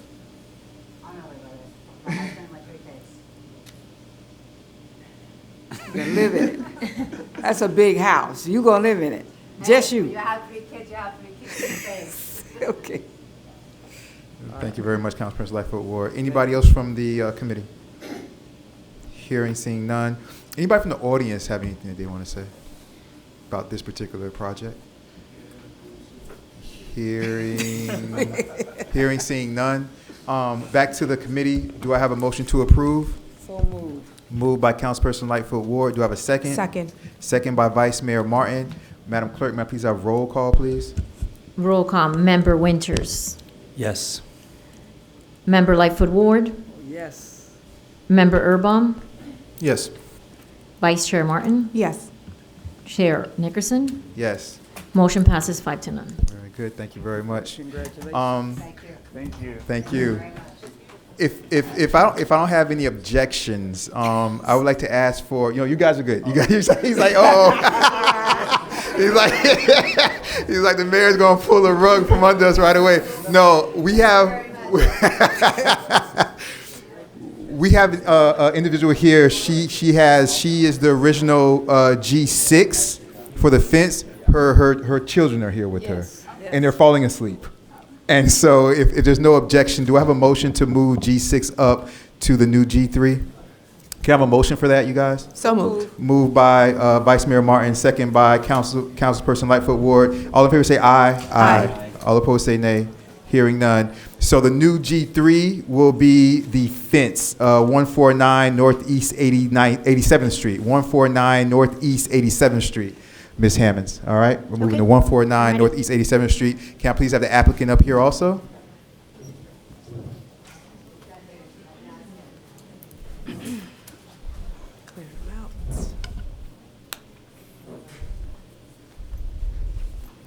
Yes, the individual who just got approved, remember that you guys have to come back for another meeting. Also, stop by my Miami Waterkeeper table on the way out. All right. Okay. We sleepy. Here we go. Ms. Hammonds, you're up. Okay. The applicant, Ms. Adriana R. Garoon, is requesting an after-the-fact variance for her fence in the front yard setback at the property located at 149 Northeast 87th Street. The request is to remedy the code violation for this existing fence along the front property line. The primary justification is the fence is needed as a barrier to protect the home from some criminal activities that had been occurring on the property. And the applicant had listed several of those instances in her letter. And also, if you recall, she was here at the last planning board meeting and spoke to some of those instances as well. To let you know, the code does not allow fences on the property in the front yard unless made of certain approved materials and limited to 4 feet and approved by a variance. The existing fence does not comply with this materials or the height. This fence, as it is requested, is a 6-foot-high fence. And they're asking for a variance for that height and also the materials, and to be located on the front property line. Thank you very much. Appreciate that, Ms. Hammonds. Questions and comments from the committee? I'll jump in. So this one's also a little bit frustrating. I remember seeing the video of the kids on the bikes who had entered the property, and that video is interesting to me because it demonstrated how when the gate of the fence is open, people have access to that property, and then no one can see that they're on your property any longer. Those kids were completely, people passing by in the street in cars, once they were inside your property, I was watching the video, I thought they were your kids, and then at the meeting learned, those were the kids who were going to steal shoes off the porch, and they were saying that they were going to take things off the porch, right? And because for me, watching that video, the behavior of those kids was clearly, I would have taken notice, from a block away. What are these guys doing? Because they were, they're in the middle of the street. They're, doing all these things. But once they got onto your property, nobody outside your property had any idea that they were there. It was only you. And so I understand acutely. I have 4 kids. One of them's 5, So I understand to an excessive degree the desire to have this fence. I get it. I completely get it. I have concerns with the design. As I said, you have a situation where now people can be on the property without there being any witnesses, essentially. And beyond that, we have gone around and around on this for years, and there just would not have been any path whatsoever to have had this approved, even in a variance process before it was built. So without, putting, I don't know, I'm trying to think of the phrase of suspend, I'm trying to eliminate suspense, is what I'm trying to get at. I'm a little tongue-tied getting there, but I'm trying to eliminate the suspense and just tell you outright, as point blank as I possibly can, what my personal calculation is and trying to figure out what we should do here.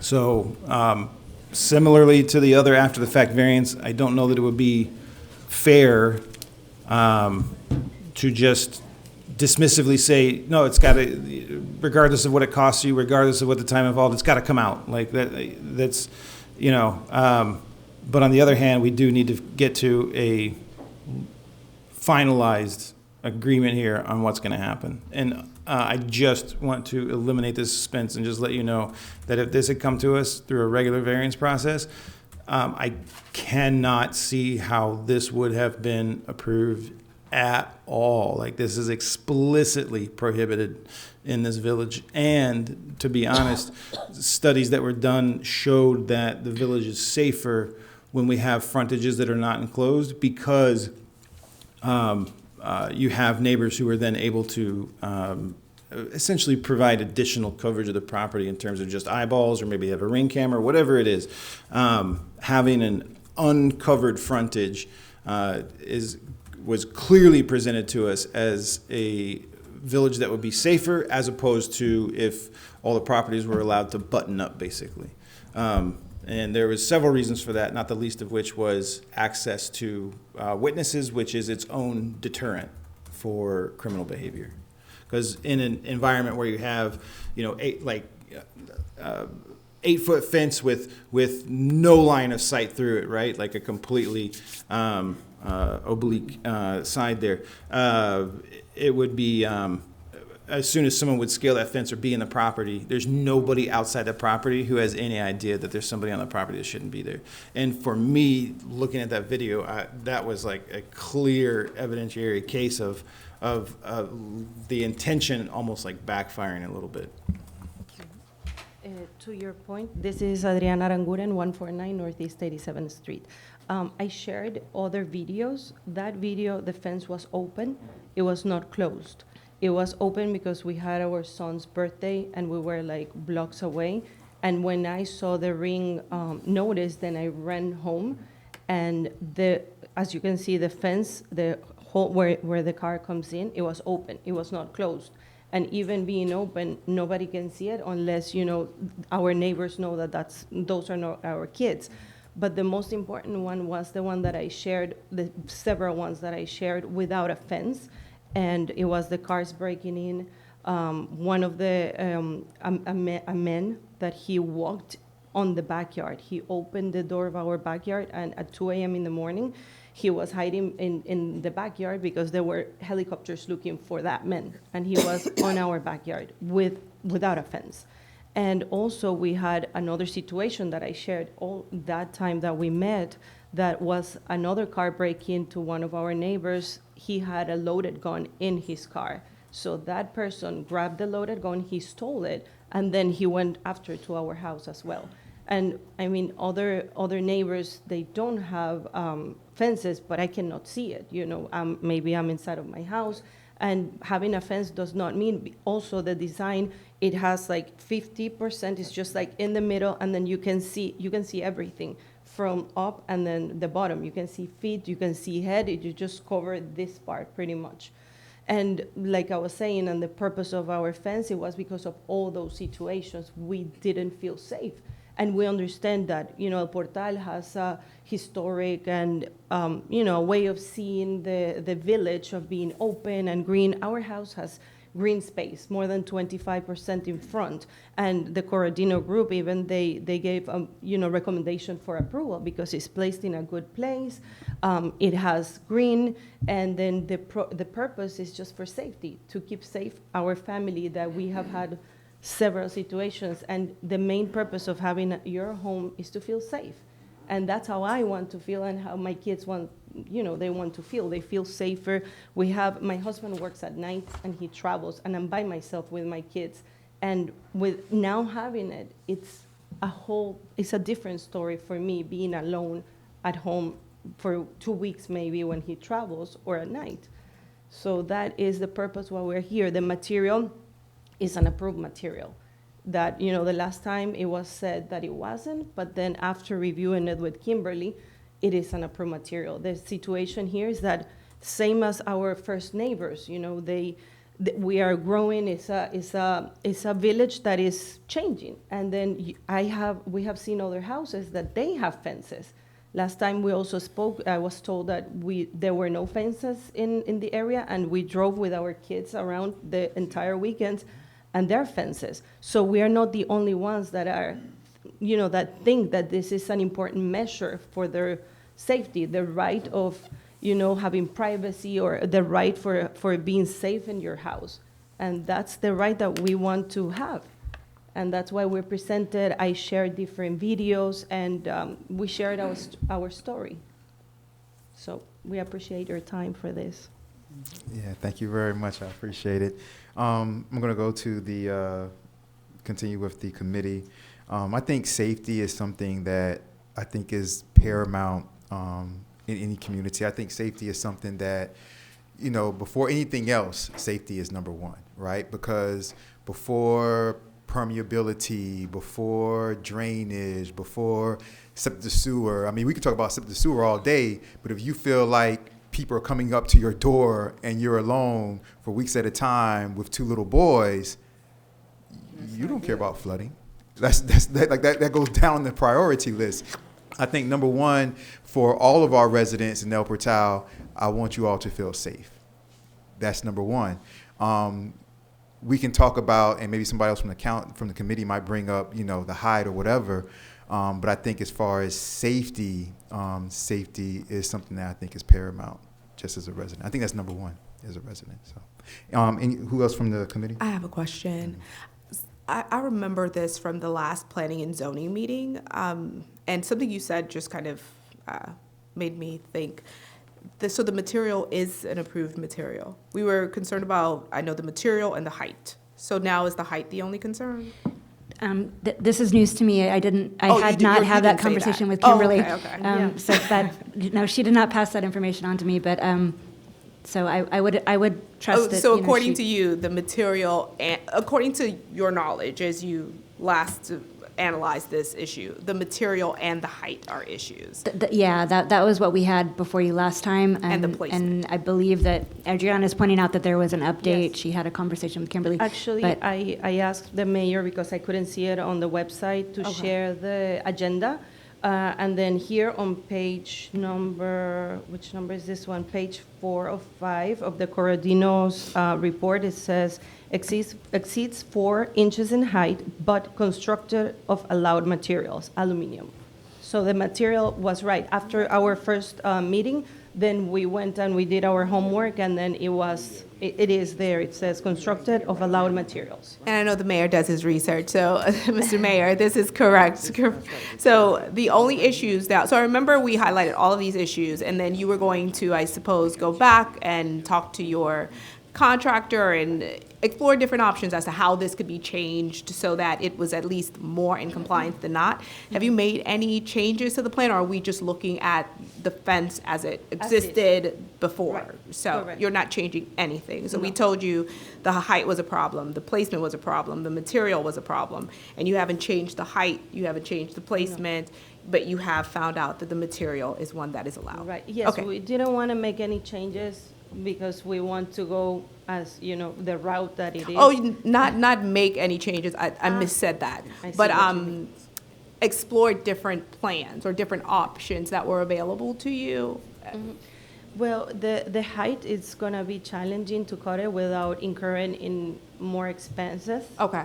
This already, putting a fence was like a financial burden for us. So if we try to cut it, then it's I get that. going to be more expensive. I get that. I have 2 boys as well. I know they're pretty active and they need to be enclosed sometimes. Yeah, I so. mean, as we were saying, our main point is safety. I mean, they Do you can think play in the your, background. do you think your contractor would be interested in remedying, let's say we prescribe a remedy for this tonight that allows you to keep a fence, right? Maybe not this fence, but a fence. The contractor who put you in this position, I remember this from the last conversation, is he someone that you think would be interested in remedying this situation with, because in my mind, so just understand from I'll just speak for myself. From my perspective sitting up here, there are certain responsibilities I have to the residents, and there are certain responsibilities I do not have. And so, and it's not to be harsh or cold or anything like that, but really your issue continues. This is what I was saying last time. Your issue is really with a contractor. It sounds like you sought out a professional, sought advice, and the advice you got was not right for this village. The fence looks nice. So I have every reason to think that the person who did the work, does good work. I'm a little concerned with how fast you were saying the fence went up. That's a little bit concerning about how fast that was able to be accomplished, just in terms of quality of construction. But it's been up for how long now?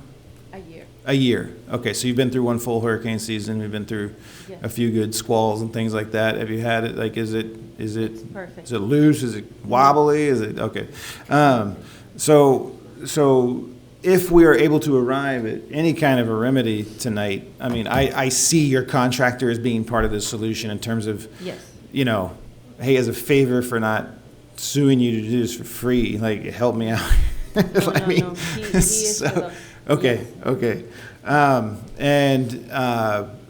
It's not coming from a place of judgment or punishment or anything like that. It's just what can we allow, understanding that whatever our decision is tonight will have consequences for you one way or the other. So, bearing that responsibility is also something that weighs heavily for me personally. We'll see what we can figure out here. Thank you very much, Councilperson Member Urban. Anybody else from the committee? Yes, sir. Yes, Go Mr. ahead, Mayor. Councilperson Winters. Thank you, Juan Adriana Aranguren. Yes. For speaking with us today and sharing experience. It was wonderful to meet you the other day. It was a lovely house to visit. It's nice to meet your boys finally. Which one's 7 and which one's 9? 7. You're 7 and you're 9? And who plays soccer?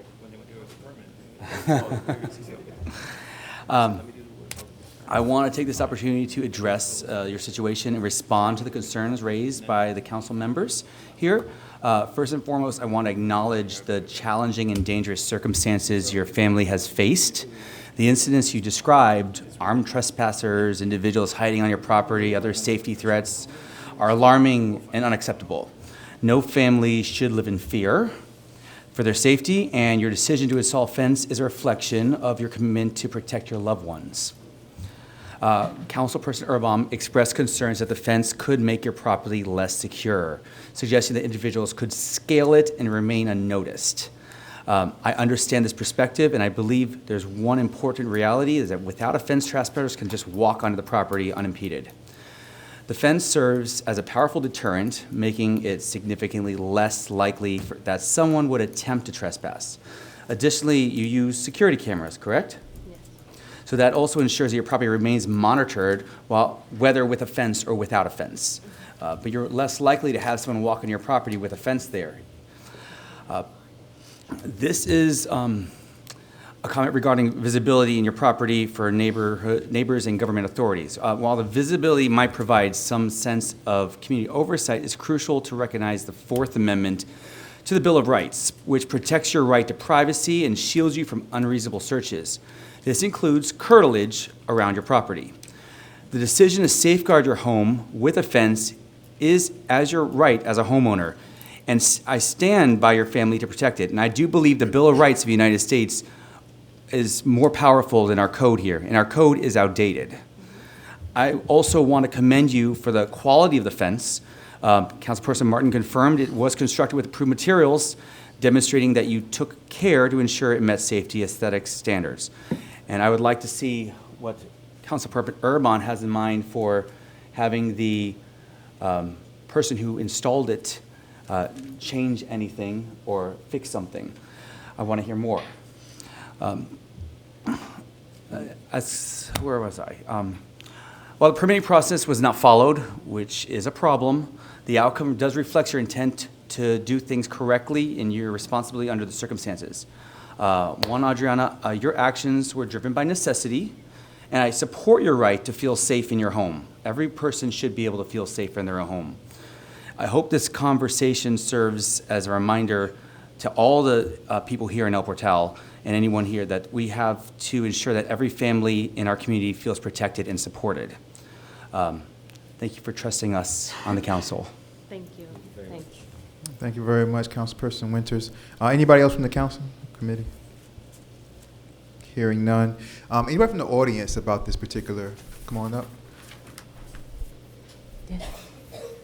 Go over there, say your name and address for the record. All right. Hey, I'm George Alvarez. I live on 165. Talking to the mic for me, please, my brother. I live at 165 Northwest 88th Street. You guys seem like such nice people, and I just have to kind of air my opinion about fences in the front of yards. There are a few in El Portal, and they were granted variances, no doubt, God knows how many decades ago. Couple doors down from you on the alley of 87th, got that grand old property. Looks like it belongs in Bordeaux. They have a fence. Have no idea how that was allowed where it is, but I just think it's. If we want to talk aesthetics, we want to talk height. The 3-foot white picket fence. I don't know, some stylish fences, but. And look, I'm sorry that you guys, it sounds like an inordinate amount of crime or attempted crime has somehow gone right to your address. These things happen as life on earth has told us it happens. But I think 6-foot fences on the front of yards throughout El Portal is no longer El Portal. I think that starts to feel, you said something about those houses in Coconut Grove. Everything starts to feel very secluded. I've also read studies about that safety is not gained by those kind of fences. Safety is gained by awareness of neighbors. Forgive me, I'm a little nervous. I don't like talking in front of people, and there's a whole lot of them here. You're doing great. I'm pretty sure that my real voice is at least 1 octave lower than what I sound like right now. Listen, I hope that there's a good compromise. I hope that your safety or your feelings of safety can be achieved. I just think the couple of fences that I see these concrete exterior kind of pony walls. I've seen some less than 6-foot fences here and there, but I mean, it's probably more than 99% of the houses in El Portal don't have that. Now, I don't live in Sherwood Forest, kind of wish I did, but I think the rest of us in El Portal have just the same right to the charm that Sherwood Forest has. And I know Sherwood Forest has a little different kind of scope to, who you talk to, but I think it's not ideal for us to give variances for whatever reason to these tall fences. My neighbors who have got fences and choose to do so for privacy and security, presumably, bad dog in one case. I mean, their 6-foot fence starts way back from their property line. It starts in line with the front edges of their house. It secures the 2 sides on their house. You know what I'm saying, right? That achieves safety. That achieves privacy. It may not achieve the extra, 400, 500 square feet that somebody may choose to have for their own feelings or their own aesthetic, but I do think that we have a larger consideration to the rest of the community, and we start seeing those big fences in the front of El Portal, we're not going to like it. So, my 2 cents, I hope you guys come to a nice compromise, so thanks. Thank you very much. I appreciate it. We have somebody else there. And also to add to his point, well, one of our neighbors comes up. We know our neighbors, and that's why we have some neighbors supporting us. I had one other neighbor, she had a little boy, so she had to leave. But we know them, and the problem is our street. Also great, thank you for bringing that up. We have a house next to our house, is abandoned, and there's an alley. And, there is like a gray area. We also have like a bus stop that a lot of people that they don't leave, that they go maybe to school, to work or something. There's just a lot of foot traffic that they're not really neighbors. So we know our neighbors, and we have our neighbor here that she's here to support us. All right, my name is, how are you? Alina Patalano. I live in 25th, 87th Street. I've been in El Portal for 8 years now. I love it, and I know that we are different from other communities, and I love that. I don't know if a fence changed that. In my sense, I respect your opinion. His house is even elevated, so you can still see the house if that's what we want. I know the fence changed what you see, but also pavers on a driveway change what we see, and we pre-approve before, and I think it's okay. I think we can go knowing that things change, the era change, but I think this is not mud, this is security. I had problems before in my house. They steal things from my car many times. Some people wanted to get in when my son was alone. He's a teenager. I called the police. My son went to my backyard and he went into the roof, leaving my dog inside. I was not home, I was having dinner. I have cameras. We couldn't catch because one, the ring was with no battery because it changed a lot. But my son, he was 15 years old, looking at someone, two people in the front trying to get in. And he went outside and he called the police himself. And I was super afraid. I am super afraid. It's not that I live with fear because maybe I have a strong personality and I come from Argentina where insecurity is normal. But I respect, and it's not nice to live in fear. And they asked me many times to pick up their package from the door so I can keep it because people steal their packages too. I have a little wall in my porch, which people don't see my packages, but their door is right in front, and you can see the living room when you're passing by. So I just say that I live in the neighbor, I'm in the same street, and I like the fence. Thank you. Thank you. Thank you very much. I appreciate it. Come on up. Yeah. And also regarding the package as well, Diego comes up. As you can see, our request for the variance, we never said about packages because we want to focus on our priority, which is safety for our family. Hello, I'm still Diego Castro, and I still live in 150th, 87th. I'm literally their front door neighbor. The reason we met, now thinking about this, Yes. was because police showed up to their house maybe 2 or 3 months right before, right after we moved in. And they were away on vacation or something, so the police wasn't answering, like, they weren't getting an answer from the police. So I showed up, they asked me, do you know these people? I was like, no, but I can try to get a hold of them. We shared a chat, and we did. Eventually, I left them a note as well, letting them know that the police had been there because their alarm had been triggered by somebody trying to intrude their house. Yeah. All right, so that raised a little bit of my nerves. I do not have children, as I've already mentioned, but we do live in one of the most transited streets in the whole neighborhood. It's not the same feeling as 88th. I wish I could live the same way as in the forest or on 88th, but we don't. We live in the most transited one that doesn't even have sidewalks, etc. So, to comment on the visibility of the house.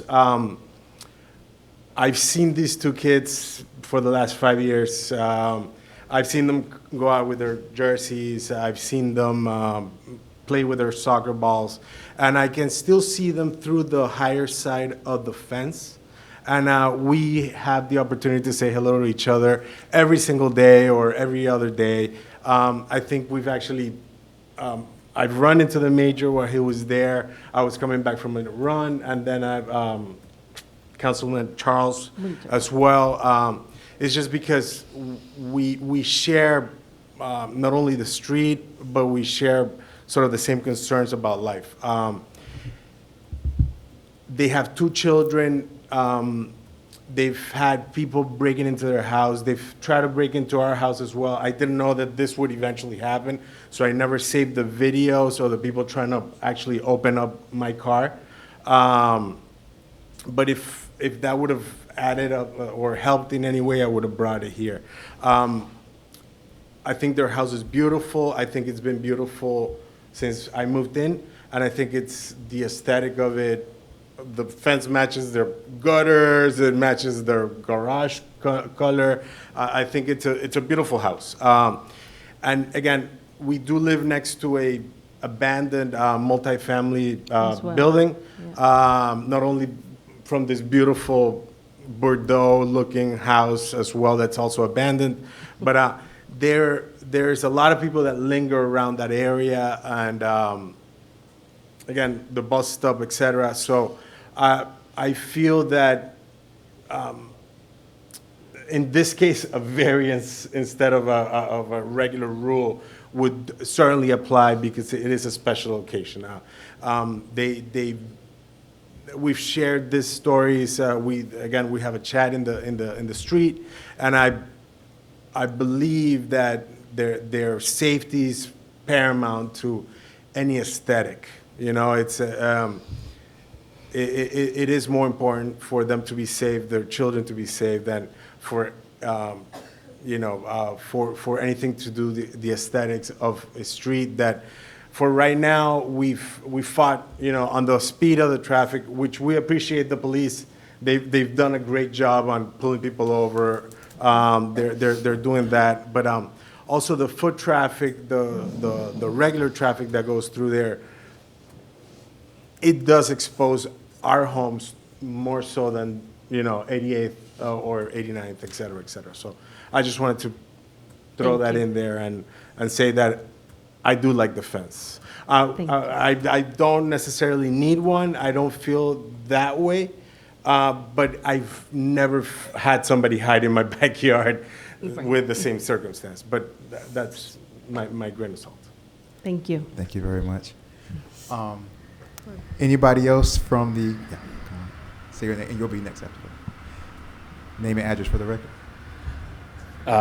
Still Marcus Leone, still 456 Northeast 88th Street. The story you told made me remember 3 separate instances that happened to my house, and then I liked what Councilman Winters said about the right to privacy and the right to security. But when we first moved in, a young man came to our front door trying to break into our home, got caught on Ring camera, police came, news came. I had to run out in the middle of the night with a shotgun in my hand trying to see what was going on because my wife woke me up.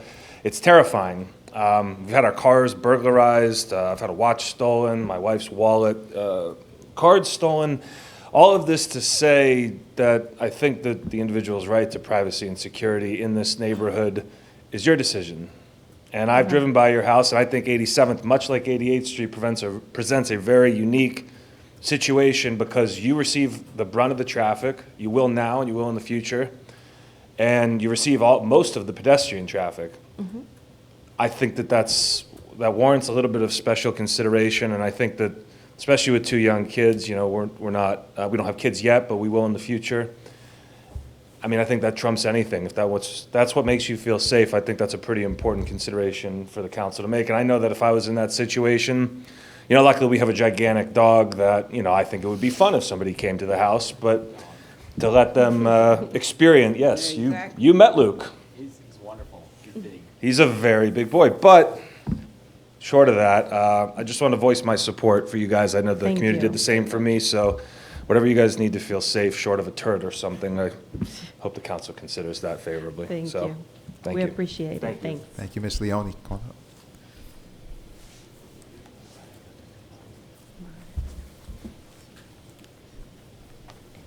Say your name and address, please, for the record. Hi, my name's J.P. Cunningham. I also live on 87th Street. I'm at 129 Northeast 87th Street. I actually, when I was born, we lived in those abandoned multifamily homes on 87th Street. So I've been here since, forever. I'm very sorry for what's happening to your family and stuff like that. And I can't really speak as to that individual situation. But I'd like to address the larger context, having lived here all my life. So I'm also ashamed to admit that this is my very first council meeting. I'm just now starting to, get involved and such. We live right down the street. We were very surprised to see that a fence was there. We were like, wow, they allow that now? We just thought that was like a big no, we've known about this for years. We also me and my wife, you know, our front yard, if you guys have been, you know, in front of our house, we have, you know, one of the biggest front yards in the neighborhood. And we kind of think that that's our safety. You know what I mean? We think, like, if people want to come do something to our house, they have to cross the gauntlet. And we have all the nosy neighbors in the neighborhood. You know what I mean? So for us, that is a point of safety. You know, my next door neighbor, she's been my neighbor since I was, you know, 4 years old, and she views everything that goes on. Another thing is that what if everybody just starts building a fence? You know what I mean? Like, I'm pretty sure what attracted most of the people who have moved here in the past, like, 15, 20 years, it wasn't all the fences. You know what I mean? I don't think that this neighborhood would be what it is with all those fences. We've all driven in surrounding neighborhoods where every front yard has a fence, and we usually drive pretty fast through those neighborhoods because those aren't safe neighborhoods. You know what I mean? So I understand, and I hope some sort of reasonable compromise can be made, but if we do start allowing that for everyone, it's not going to be the same neighborhood at all. You know what I mean? And it's not going to be the open neighborhood that everybody wants to invest and, you know, buy $3 million houses and all that stuff, you know, whether you're for that or not. But this neighborhood will not be the welcoming neighborhood that it is if everybody starts building fences. And that's it. That's my piece. Thanks. Thank you very much. I appreciate that. Anybody else from the audience? No, hearing none. Council or committee? Yeah, just quickly, I'll start a timer on myself. I know. Okay. You're good. You're good. All right. Well, I'm just trying to be respectful. We got lots to cover here tonight. So, okay. So quickly, I see a unique need in this application. I see it. Okay. And then I acknowledge that technically what we're talking about in terms of specifically the transient pedestrian traffic, that's specifically what we're talking about, is the transient pedestrian traffic. I ride the 9 bus fairly frequently, actually, down into downtown. So in the mornings, it's, you know, professionals, nurses, things like this, you know, kind of showing up at the bus stop between, you know, 8 and 10 in the morning. But it's that late night traffic. It's there are people who will wander from North Beach, Miami Beach, and they will walk 79th Street, and then they'll keep walking and keep walking. They'll make it over the little river, and then they'll get to 2nd Avenue and look north and look south and decide to walk in one of those directions, right? So I don't put it past the realm of normal activity that you'd have completely transient, completely stranger people, you know, encountering that bus stop specifically right there, Northeast 2nd Avenue in general. People trying to traverse north. Once they hit the canal system, it could be frustrated for someone who's been on foot for the entire day, the entire week, the entire month. So 87th looks like a accident. Okay, I know Miami Avenue's that way, so they're trying to get to Miami Avenue, right? So now we have the entire street of 87th Street with the unique need for fences in the front of the property.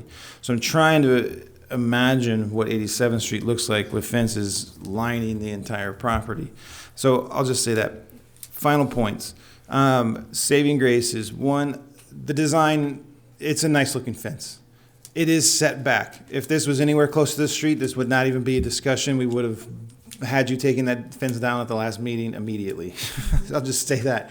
So I, you know, as far as the material and placement and design, I mean, it's a great looking fence and it's in a good spot and it works. Now comes the issue of why do we prohibit such fences? Why would we do that? And that is because of an absolute comprehensive study, town halls and everything else that brought us to the conclusion that for the overall long-term health of the village that we would not allow frontage closures, specifically, fences, right?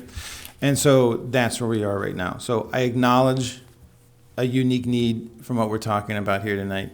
I acknowledge that we're talking about a reasonable design. Okay, so now I got to figure everything else out. I'll leave you with this, and it's the very single worst suggestion I've ever made. I'm in my 7th year. By the end, I'll be at 8 years. I misspoke earlier.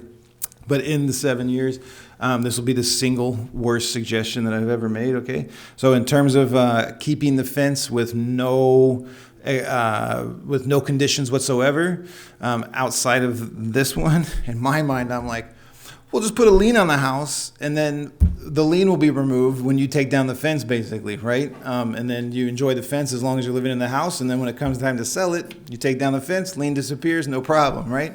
So in my mind, that is one of the only workable solutions I've arrived at as we've been talking about this, to let you just keep the fence. In my mind, that's where I'm at. Now, I don't think that's a really good suggestion, because that would require an unbelievable amount of faith on your part that the village is going to do right by that agreement, right? I won't be here when, I'll just tell you guys all, this is my last term in office. It will be 8 years by the time I'm done. And so,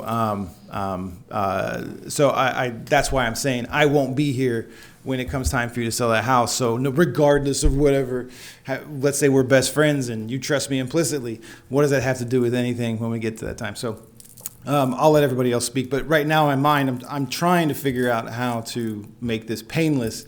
I'm also trying to figure out how to honor my responsibility to the village, and then additionally just consider first starting with what is the best for everyone here, specifically you, right? And then consider what might be best for everybody else. But this is your application. I am considering your needs in this above anybody else's. So, thank you very much. Anybody else from the committee?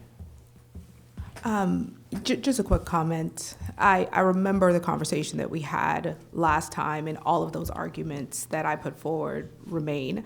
But I do love the fact that I didn't have to restate very much of it, because the gentleman in the back did so. I do think that there's a reason why we have been vehemently against having fences in the frontage, especially fences of that height. I do think that, of course, I value safety, and I do value individuals' feelings of safety as it relates to the way that they can enjoy their property. But I also take some guidance from the neighbors around who say that they don't feel that they need a fence for security reasons. And I do think that there's variability as far as comfort is concerned. I did view those videos that you sent, and I definitely understand that and experience it and viewing it are two different things. But there wasn't very much that I saw that made me say that that a fence of that height was necessarily obviated. I do think that the research studies that are out there that the gentleman from the audience so kindly referred to, and as we've all on this body have read, have shown that there are certain things that do impact safety. There are certain things that impact the perception of safety as it relates to a community. I think everybody can agree that there is some discussion around whether or not fences actually project the opposite, project a village that is unsafe, that somehow everyone needs to kind of wall themselves into these small little enclaves. So all of those reasons that have been stated before in your last meeting, I think they still stand for me. I do still agree with Councilman Erbaum that your contractor should have told you this. And I think in the last meeting, we suggested that you contact that contractor and see what remedies were available to you as far as him helping you remediate this issue. Hopefully you've done that. But for me, the analysis hasn't changed as to why we continue to say that it is very important to make sure that we do not have these extremely tall fences in the front of the property. That is my opinion. I know there might be other people on the council that do not share that opinion, but one thing I always want to do is make you 100% clear where I stand. So I asked you that question before as far as what has changed, because I wanted to know whether or not my analysis on the situation needed to be reworked around any new information. Thank you for sharing with me about the materials used, but I do think the placement and the height still pose very real issues for me as it relates to granting the variance on my end. Thank you very much, Vice Mayor Martin. Any other questions or comments from the council? Yes, sir, Mr. Mayor. Go ahead. So the residents that have come up, I want to thank you for actually taking time to speak on behalf, whether for or against each person here tonight, because it makes a big difference when we hear from the residents and they tell us exactly how they feel.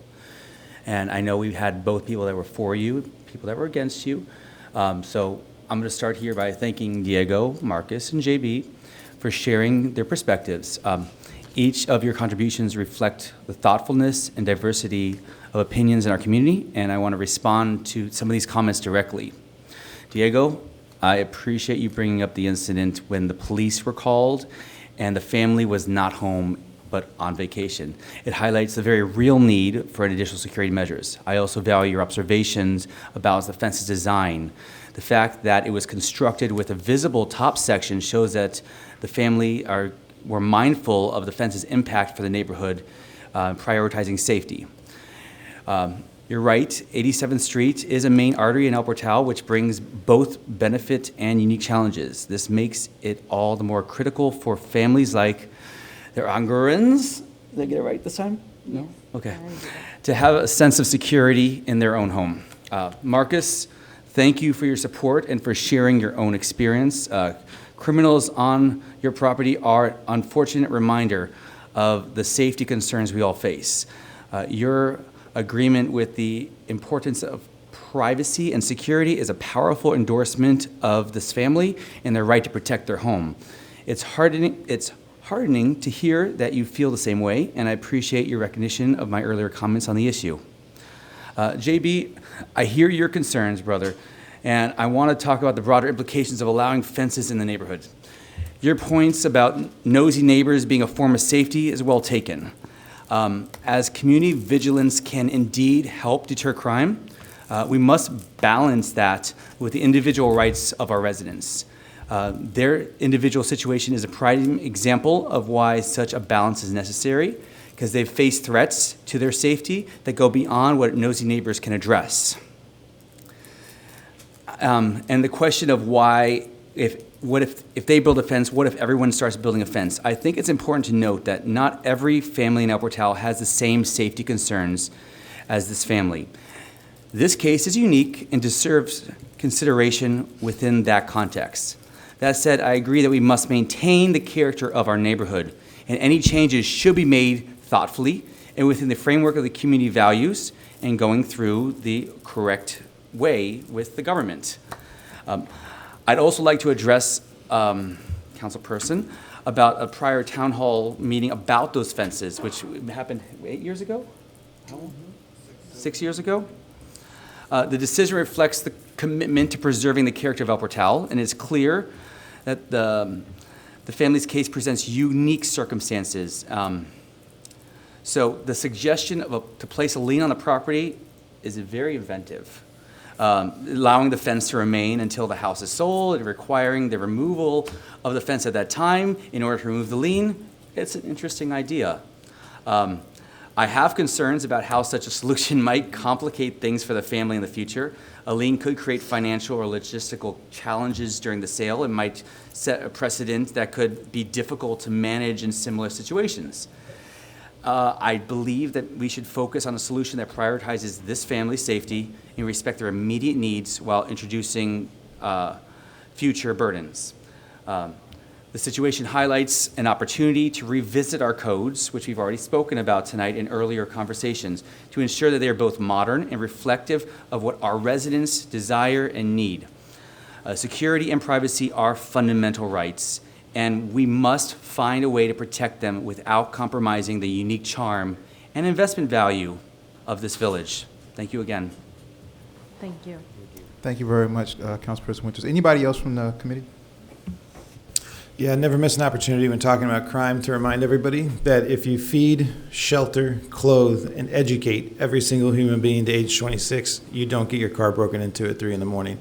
I grew up in an extremely conservative family, and I've heard the arguments of self-responsibility and not wanting to pay for anybody else's things, but I have found, specifically through managing restaurants, honestly, I've managed a lot of young petty criminals, to be perfectly honest. And in many of those cases, if they had had just a few more resources in their youth, they would not be finding themselves wandering the streets at 3 in the morning or engaging in violent criminal activity. And so I just always want to remind everybody that as a global community, if we simply take care of people, then we don't have all the drama. And specifically for managing restaurants for 25 years, there is nothing more expensive than drama. It is the single most expensive thing that exists anywhere in the universe. Drama is the most expensive. So, having said all of that, all points taken, and I did say publicly that was the worst idea I ever had. You did. You're absolutely right. I like it, though. All right, thank you. Thank you very much. Anybody else from the council? No? Do I have a motion to approve the variance as is? I motion to approve the variance. Do I have a second?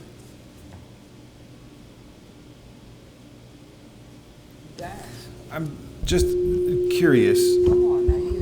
Am I the only, is my lien suggestion the only suggestion for remedy from the days? Does anybody at all have any other suggestions for remedy outside of strict, like just strictly approval on the variance? I'm just curious. I mean, I'll name 3 other options if we're not there yet. Yeah. Councilperson Erba, I would suggest that you speak with the city attorney's office before going, or the village attorney's office before imposing that remedy, and to explore to see if that's possible. Well, to be perfectly honest, I don't intend to pursue that remedy, honestly. I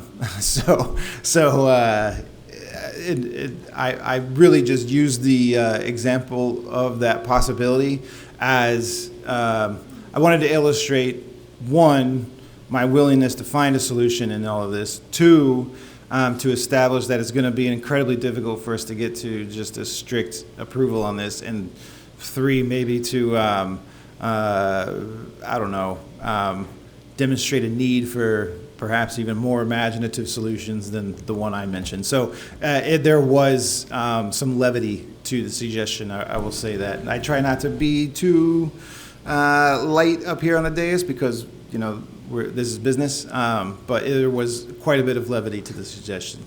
Sure. Noted.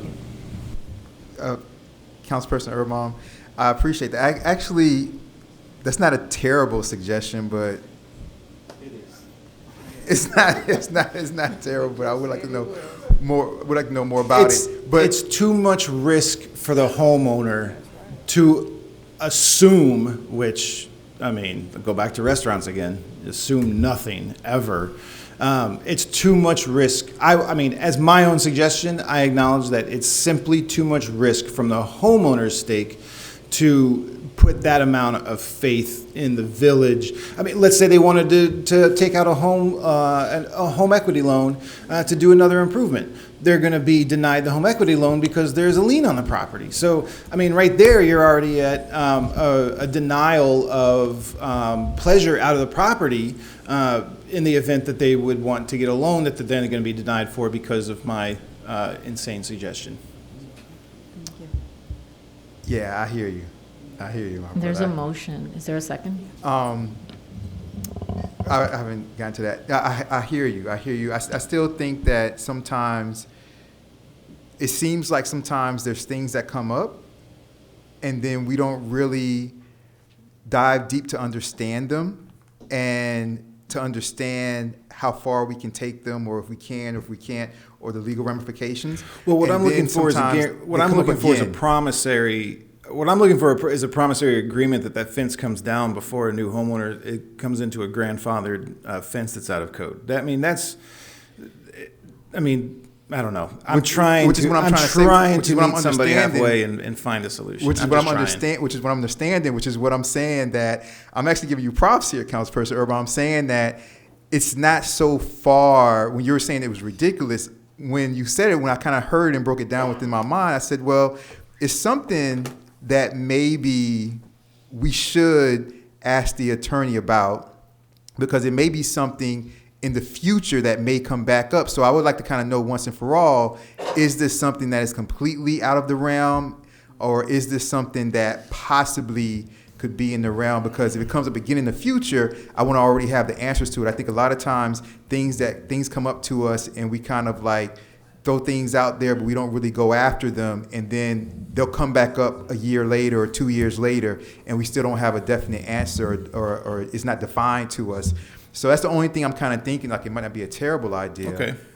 With that being said, is there a second for the original? I like giving people their chances. I will second the motion.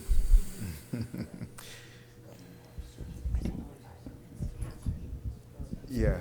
I'm waiting for All right, so we have to do a roll call. Councilperson Winters? Urban. I say yes. No.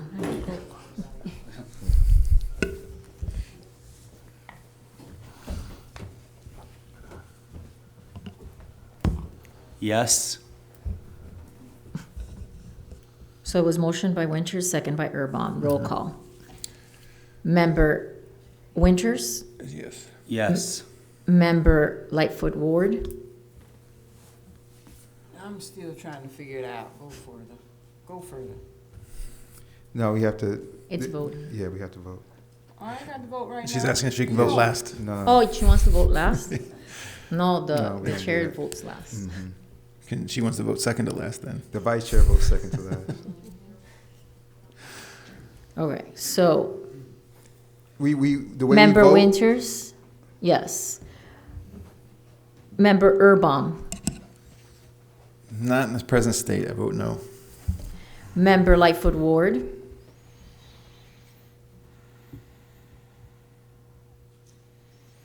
I want to be last. Cannot be last. The chair is last. Not only the chair is last, the vice chair is second and last. The way we vote is we vote with the newest member, and then we vote by alphabetical order. That's how we vote. I'm still next. Yes, you are. I let one slide before you, but you're next. No. This time. Okay. Because you made me vote when I didn't want to vote. You have your own vote. Anyways, Vice Chair Martin? No. Sharon Nickerson? Yes. Motion fails. All right, I'd like to make another motion. I'd like to make a motion to, or do I It has to be have a from the- motion? Yeah, it has to be from somebody else. I wanted to ask if somebody would make a motion. I'm thinking that I may want to explore what Councilperson Urban said further, not only for this situation, but just for future knowledge.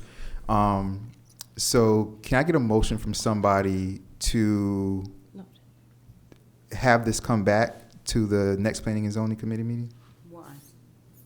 Because I want to explore what, not only what Councilperson Urban was talking about, but I also want to explore what kind of came up before as far as how far, because I was looking at the fence and Is I the was family seeing. experiencing any citation activity presently from code enforcement? Specifically, is this costing you money in terms of code enforcement citations? Since, for example, the last time we deferred to this meeting, have you experienced any financial penalties whatsoever from the village while this has been being sorted out? No. Okay, that's the question I had. Yeah, I also want to, I was looking at thank you very much, Councilperson Urban. I was also looking at the fence and kind of like the way it's made. And I really want to know and talk to, not only the homeowner, but I want to see as far as how far they could cut it down with that possibility also, because I was looking at how it's created and how it's set up, and it seems like she could only go down but so far. It seemed like that because there's a big bulk part, like a little bit further down. Like at the top, there's like a top part, and then there's like an extra top part. And the extra top part is not like really like solid. So maybe she can cut off that extra top part and go down to where like that bulk part is. And I don't know, man, I want her to speak to maybe her contractor to see if that's able to be done, because it seems like that's something that she might be able to handle and do really easily. So I would like a motion from one of you guys to table this to the next meeting for those, because of those two situations. Yeah, if the family's not experiencing additional financial hardship from the village, while we go through this deferment process, then I would be happy to move that this item be deferred to the next Planning and Zoning Committee meeting. I second it. May I have a roll call on the deferment, Madam Clerk? Roll call. Member Winters. Yes. Member Lightfoot Ward. Yes. Member Erbaum. Yes. Vice Chair Martin. Yes. Chair Nickerson. Yes. Motion passes 5-0. Okay, we'll be in touch with you. Okay, thank you very much. Thank you for your time and suggestions. Thank you. The next one, we're moving back up to the new G4. You guys take care. Have a good night. Take care. All right, bye-bye. Bye-bye. Welcome back now, you hear? I sent you an email about Rusty Pelican, too. All right, you guys. The next one, we're going to the new G4. This is the, we have two separate parcels, 176 Northwest 88th Street. We're going to take them one at a time. This is what we can do. We can hear about both of them, and we'll vote on them one at a time. What about that? That's fine. Is that good? Yeah, so we can have an applicant come up over here. Yes, spread your, put one here and put one over here. And go ahead, Ms. Hammonds, 176 Northwest 88th Street. To the two different parcels, let me ask you this, Ms. Hammonds. The two different parcels, actually, no, just go ahead. Just go ahead and begin. Okay. I got you. I think I know the answer for it. Our applicant tonight is 88th Street Homes LLC, and they're requesting site plan approval for the construction of new residences at 176 Northwest 88th Street. At today's date, there are actually two parcels because they have very recently been divided. However, they still share the same address. So there's parcel A at 176 Northwest 88th Street, and there's parcel B. The site for each home is 9,800 square feet and is currently, one of the properties currently has a single-family home on it. The other one is vacant. Each parcel, as I said, were recently created by dividing one larger lot into two legally conforming lots. And the residential use is allowed in this zoning area. The proposed homes are 2 stories, and they're just slightly different in overall size of square footage, and they're 4-bedroom and 3-bath houses with 2-car garages and covered terraces. Looking at the development standards, they do meet the development standards and not requesting variances. And the proposed design is rather contemporary, but it does fit into proportion and scale in this residential area. And staff is recommending approval for both of these homes. Thank you very much, Ms. Hammonds. I appreciate it. Council, the council questions and comments?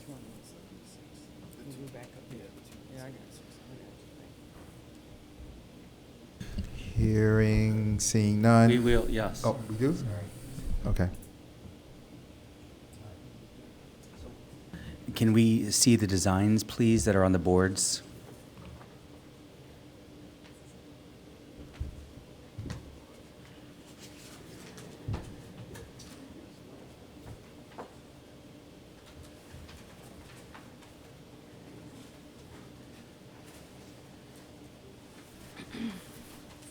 This is a tear down old and do a new, right? Yeah, tear down.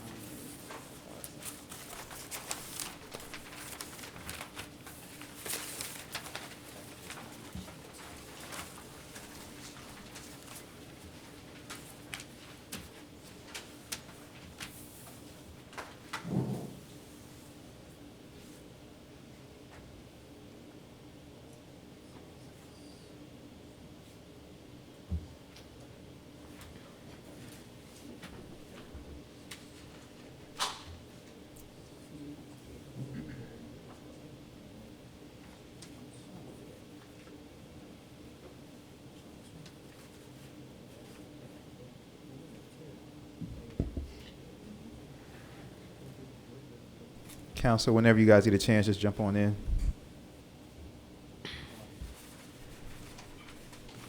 Thank you for presenting these designs here, taking the time to show them to us. I appreciate the effort that you put towards the project and willingness to share it with us. I apologize I wasn't able to meet with you in person this weekend when I came to the house site. I have talked with some of your neighbors, and they have shared a few concerns about the modern design and the compatibility with the character of the area. Our zoning guidelines do emphasize consistency and compatibility, and while understanding your vision and respect your rights as a property owner, I'd like to explore if there's other versions or different ideas to incorporate elements that better blend in with the surrounding neighborhood. I recognize the modern designs have been approved a few places in El Portal, but we've seen a lot of backlash when they got approved from residents. And in this case, I think you guys have done a good job as trying to get in a certain direction, but I'd like to hear your thoughts on why you went this way and how you feel it fits with El Portal and the houses around it. My name is Patty Hernandez, and I'm one of the owners of 88th Street Homes. This is Scott Kitchen, also part owner of 88th Street Homes, and the architect. Okay, so that's a pretty heavy way to start here. I would say that we've put a lot of consideration into the design, starting with preserving as much of the vegetation as possible. We laid this out in a way that's linear, as you can see, as a way to preserve the specimen trees. We felt like we were actually excited about what we saw when driving through the neighborhoods early on, in that there was precedent in many cases with a lot of the elements that we're using, such as the low-pitched roof. We feel it's like a vernacular modern, if you will. And when we met previously with this council, we were asked not to have like a cookie cutter, like replica of one another. So we put a lot of time and effort into arriving at what we're presenting here today, and we're confident that they're both homes that will nourish families and serve as bettering the neighborhood and the community. So I want to just quickly ask, planning and zoning, on Part H with consistency and compatibility, what made you come to your decision on that? I would say they kept within, they're not requesting variances.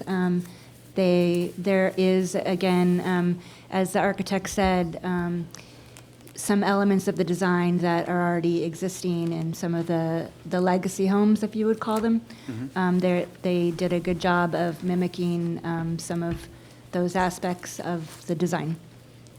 Are there other homes? And I know that there are a lot of different styles in the village, so that kind of lends itself to opening up to some contemporary designs that still respect the size and scale. I think that goes a long way to compatibility in an existing neighborhood. And also, I believe you're going to be doing your best to respect the site as far as nature and the trees and yeah. Preservation of trees is very important here in El Portal. I'm not trying to cause any blowback here. I wanted to really investigate or see that everything was investigated towards it, because when I drove down the street and I visited your contractors this weekend, I didn't see, I know El Portal has them, but that street, I didn't see anything else similar to this. I just want to know, where it's at, and if there's any possibility that it can be altered at all to meet more of what we see in El Portal, because we have to obviously look at what the rest of the citizens are going to say and how and we have to represent them. And I did have neighbors contact me about the property, and that's the only reason I'm saying this. And they were privy to our designs? Yes. They said they were extremely modern, which, you know, it doesn't mean it's a bad thing, but they didn't want it so modern. But This is the first we hear of any of that feedback, which is why we're curious about what We're specifically. 9 months into this now. Yeah. Yeah. Well, I'm very happy that you guys got approved to split the lot. I was there to vote on it to split. I think you should build 2 houses there, and I'm total agreement with it. Is there anyone in the audience here that wanted to say something? Well, I'll move after the council speaks. Okay. Then I'll move to the audience like I do. Sorry every time. about that. No, you're good. You're good. No problem. If I could. Okay. If I could just make a couple more observations or attributes to the project and the design, how we've designed it. We all know, you know, the lot coverage is important.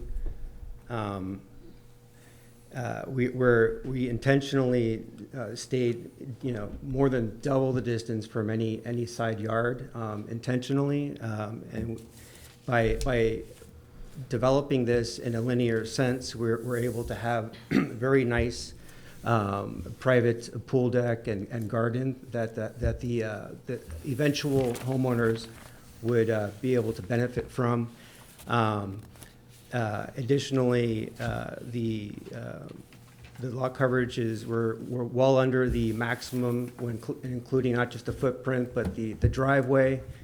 We have a concrete block, turf block driveway, which is 40% permeable.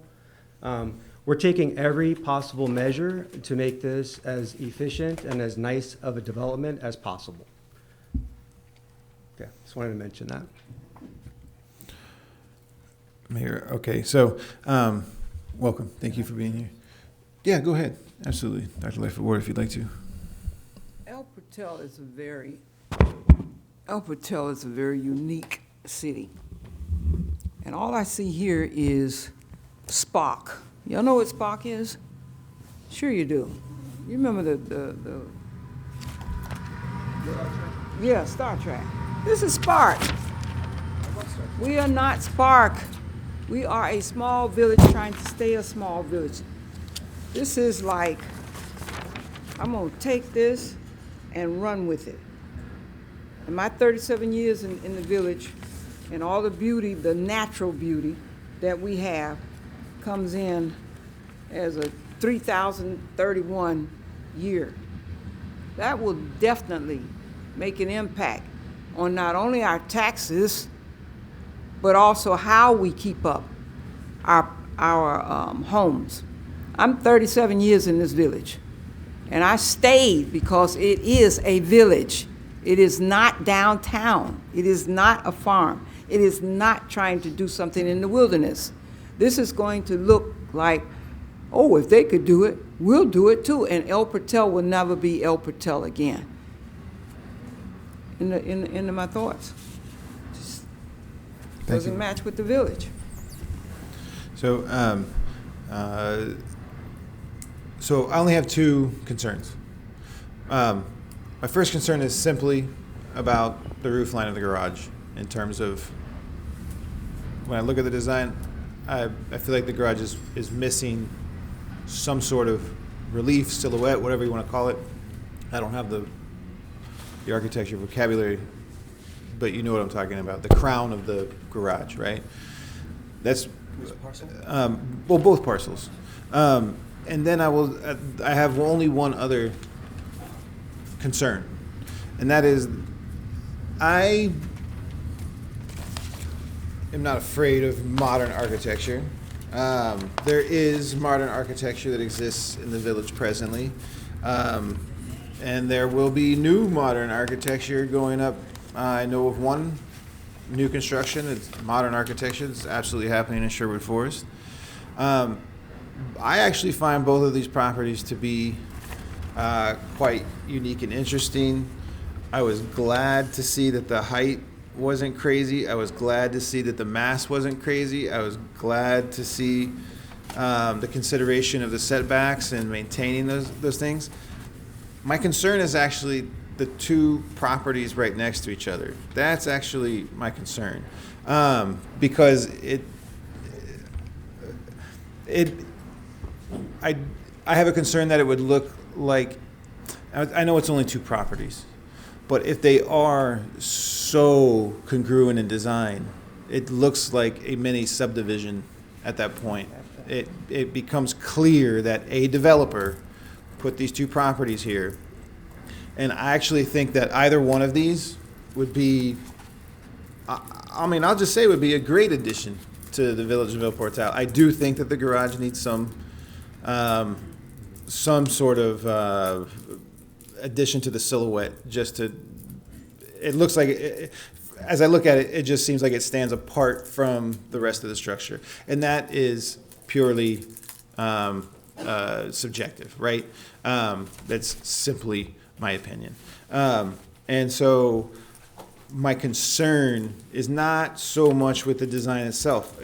I actually think the design, from a modern architecture point of view, does have a lot of features that actually do fit with El Portal and with some modern architecture that's already here. And it's a better example of modern architecture that fits with El Portal than a couple of modern architecture properties that I could point to in the village, right? We fully agree. Yeah. And so my only remaining concern at that point becomes simply the fact that they have a mirroring effect when they're side by side, and it interrupts, in my opinion, that's nice too.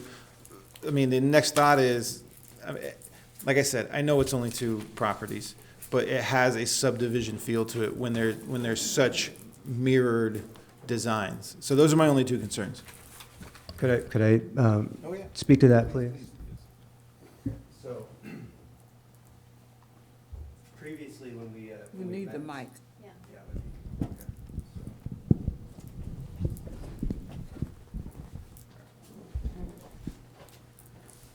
On this particular parcel, you might remember that some of the council people were here. The first time we met, we actually had on this facade here on parcel A, the roof based essentially pitching on top of the garage. Now it's pulled a little bit forward just by virtue of the layout of the floor plan, but it was more of just like a gable on this particular one. And, we kind of modify that a little bit, but I think it was the last time we met, we presented this, and we were showered with approval. Well received, okay? If we were to amend this and bring back the gable on the front of this one, would that help differentiate between the two sides? The two properties adjacent to each other? I don't know, because the mass of the properties overall is so mirrored. I understand that if you take the silhouette, they're very different silhouettes. I see that. One has more of it stands tall, the other one is more subdued. I completely see that they are two different roof lines, they are two different floor plans. I see that. But the masses of the structures are clearly mirrored.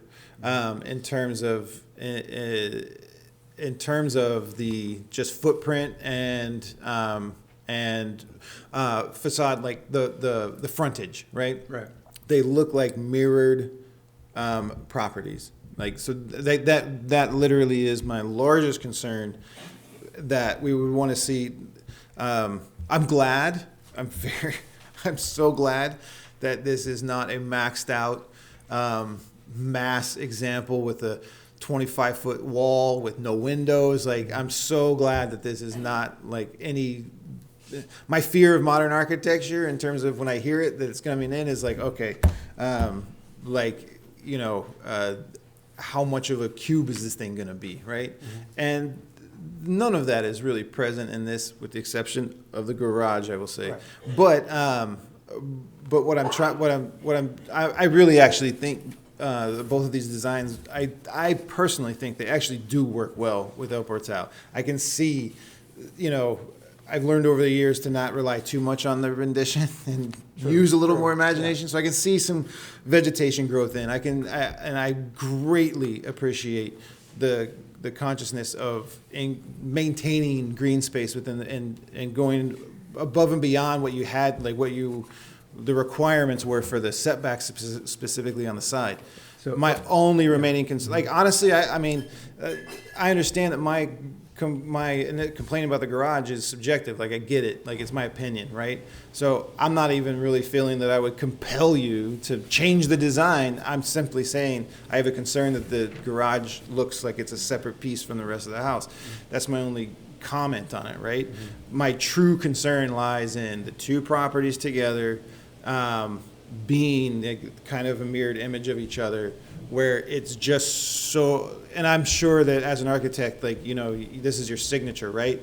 And so you want people to make that connection that these are both like, that's not the intent. yeah. So, but in my mind, I'm sitting there thinking, you know, when we have a large lot like that, first concern is someone's going to build an absolute monstrosity. Second concern is that someone's going to break up that lot, turn it into two properties, and that those properties are going to be cookie cutter. Like the whole concept of cookie cutter is not so much in the design; it's simply that it's one and then another. It's the identical nature of the two, as opposed to when I think of cookie cutter, I think of those first suburbs that were built. You know, so. So you think of a specific like two-story design and like. We understand the concern. It was presented in the initial meeting, and that is why we came up with two distinct. I do see that they. I mean, like I said, both of these properties, in my opinion, are great. Honestly, my only concern, my biggest concern, I will say, is that with the two of them together, now it's like a distraction as you're walking down the street. That like you're like, oh, I like it. They get. It really draws your attention as opposed to like let you just continue to be in the environment kind of. I don't know if I'm explaining it right, and I don't know how much of a concern it'll rise to be. We'll find out in voting, but those are my two only concerns. Okay. So if I can just speak, I know it's getting late, guys. The another attribute to the design that we felt was important to the neighborhood was to bring it down to scale at the front of the house. Okay, this is why we have the two-story only towards the back, and it happens to be the private realm where the bedrooms are, okay? So when you're actually in front of that house, and either house, and you're looking, you don't even get a sense for the two-story beyond, because it's a very shallow pitch roof. You're only experiencing the scale of the front. Yep. Which is congruent with the rest of the street. Yeah, in fact, the email that I have with the designs in it, and then now with this image, in the email, it's a little bit more elevated, and in this, it's a little bit more from street level. We're kind of like, a little higher. So I had to do it. So I had to do a double take to see if it was the same design still. I put the camera up high so you could see the back. Yeah. You wouldn't see it otherwise. You understand? I remember that from our last discussion. Yeah. Okay, and I believe that if we were to bring back the gable on the parcel A, that would be enough of a difference. Yeah. We could even study maybe the materials a bit more so they're not so similar. We have similar materials but different color, different orientation. So if you would be open for those type of amendments, we would be happy to make them. Well, I mean, to be perfectly honest, as we go through this over the years and look at different variances, at a certain, there's only certain things. Again, I only speak for myself, not the other councilpersons, but there's only so many things that we can really vote against, to say it like that, right? And so I'm not of a mood to require you to do something that's not required, basically, right? So like I said, I understand that basically my two comments and then the one that really is a concern for me are still at the end of the day subjective. Like I completely get that. So there you go. Thank you very much, Councilperson Urban. Anybody else from the council? Yes, sir. Mr. Mayor. Go ahead. So these properties are in the right direction we're not like saying they're, totally off base, because it's not just a big rectangular house. It has pitches, it has roof, it has everything there. But you guys are going to be selling these to other people. You're not planning on living in them, correct? Correct. So as, a resident of El Portal, and I know the plans for El Portal is to keep planting oak trees. You want to keep being Tree City USA, and we keep seeing these trees go out, and we want to go further west, and we want to see that.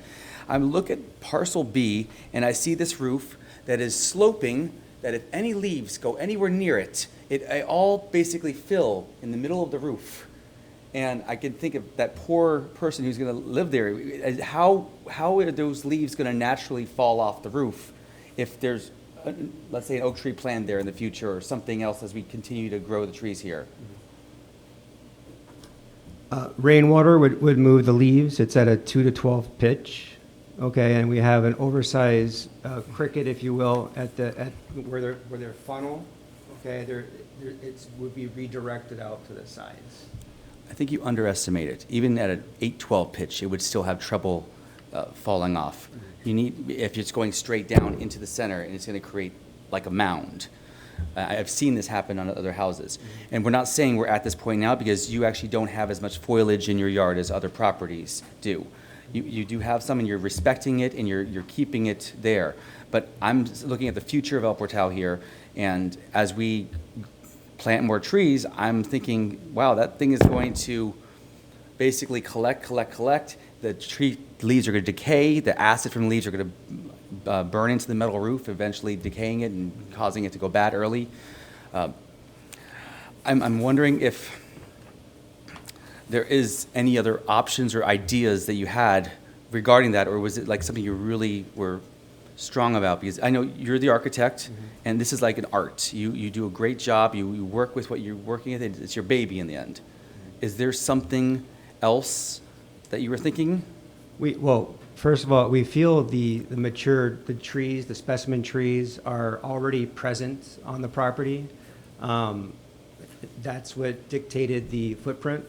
Okay, and so we didn't feel that we would put that type of tree so close to the to that roof.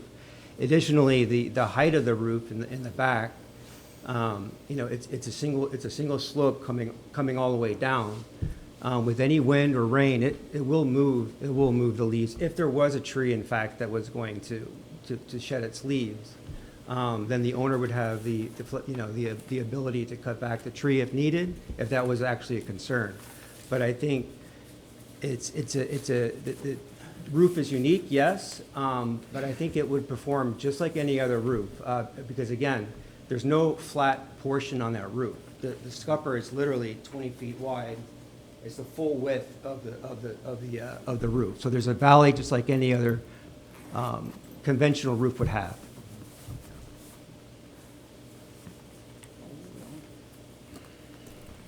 Anybody else from the council? Hearing, seeing none. Anybody from the audience about this particular item? Come up, say. We'll start with him back there. You want to come first? You're all right. He's letting you go first. His hand went up, but it's all good. Just say your name and address for the record. Good evening, Federico Zapata, 156 Northwest 39th Street, El Portal, and I'm a proud resident of El Portal. Thank you for everybody for tonight. El Portal doesn't have any specific architecture. There's vernacular architecture, there's Art Deco. Through the years, every generation has built a house, an architecture that is representative of the time. We're in the modern times, we're contemporary architecture. This is what is being built today, what the trades know how to build today. If you look at North Miami Avenue between 89 and 90, there are two modern houses that are just like each other. They're mirror versions. They only have different colors and different materials, but the architecture is the same. They went to an extent at least to change the pitches of the roof, the footprint and the facade and the colors. So I think modern architecture actually complements the variety of architecture that we have here in El Portal. Thank you. Thank you very much. Thank you, Federico. Thank you. Sir, it's your turn. Say your name, address for the record.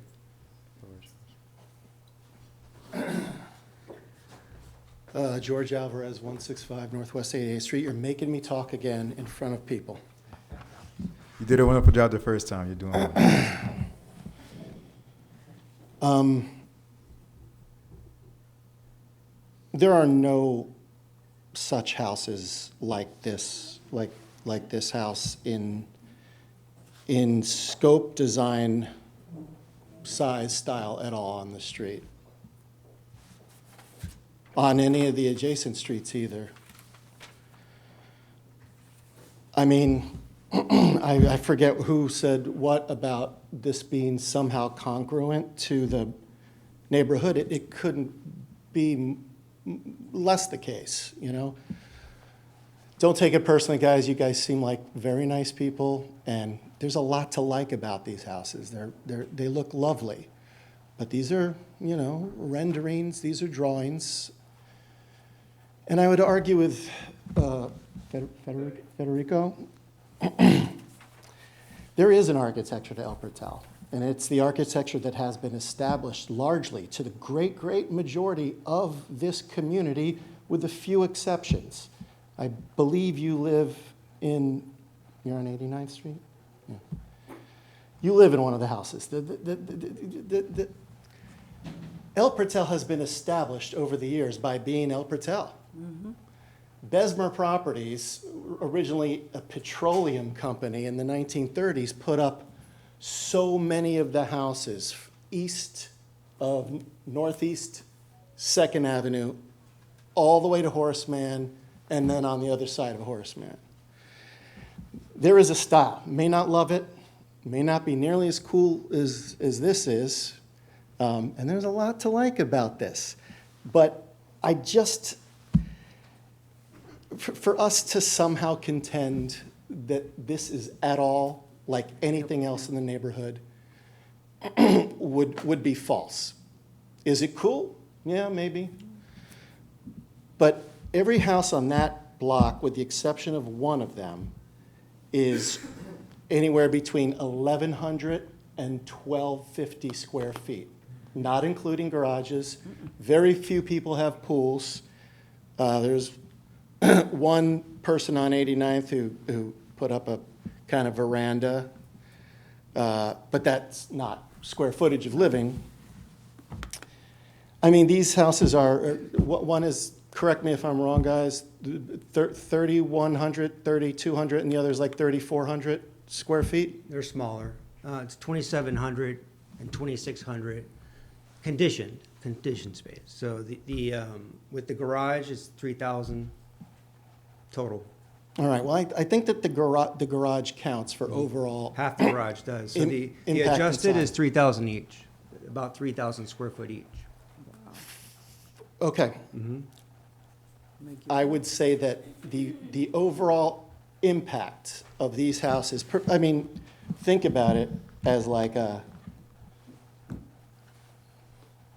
there's the horizontal feeling that you get, right?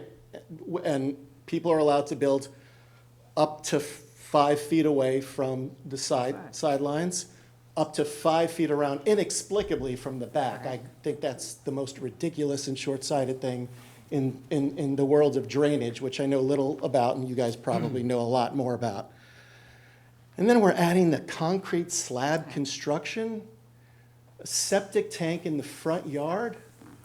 Like, concrete slab of that size, even if it's not livable size, is going to have an impact on, I mean, talk about swales with mud and driveway issues. There's going to be, you know, unless there's like real care taken about the drainage, and I'm certainly open to that possibility, there's going to be a river up and down an already very narrow 88th Street. That's the theme of this meeting. But Can I speak to that? Sure, sure, sure. Yeah.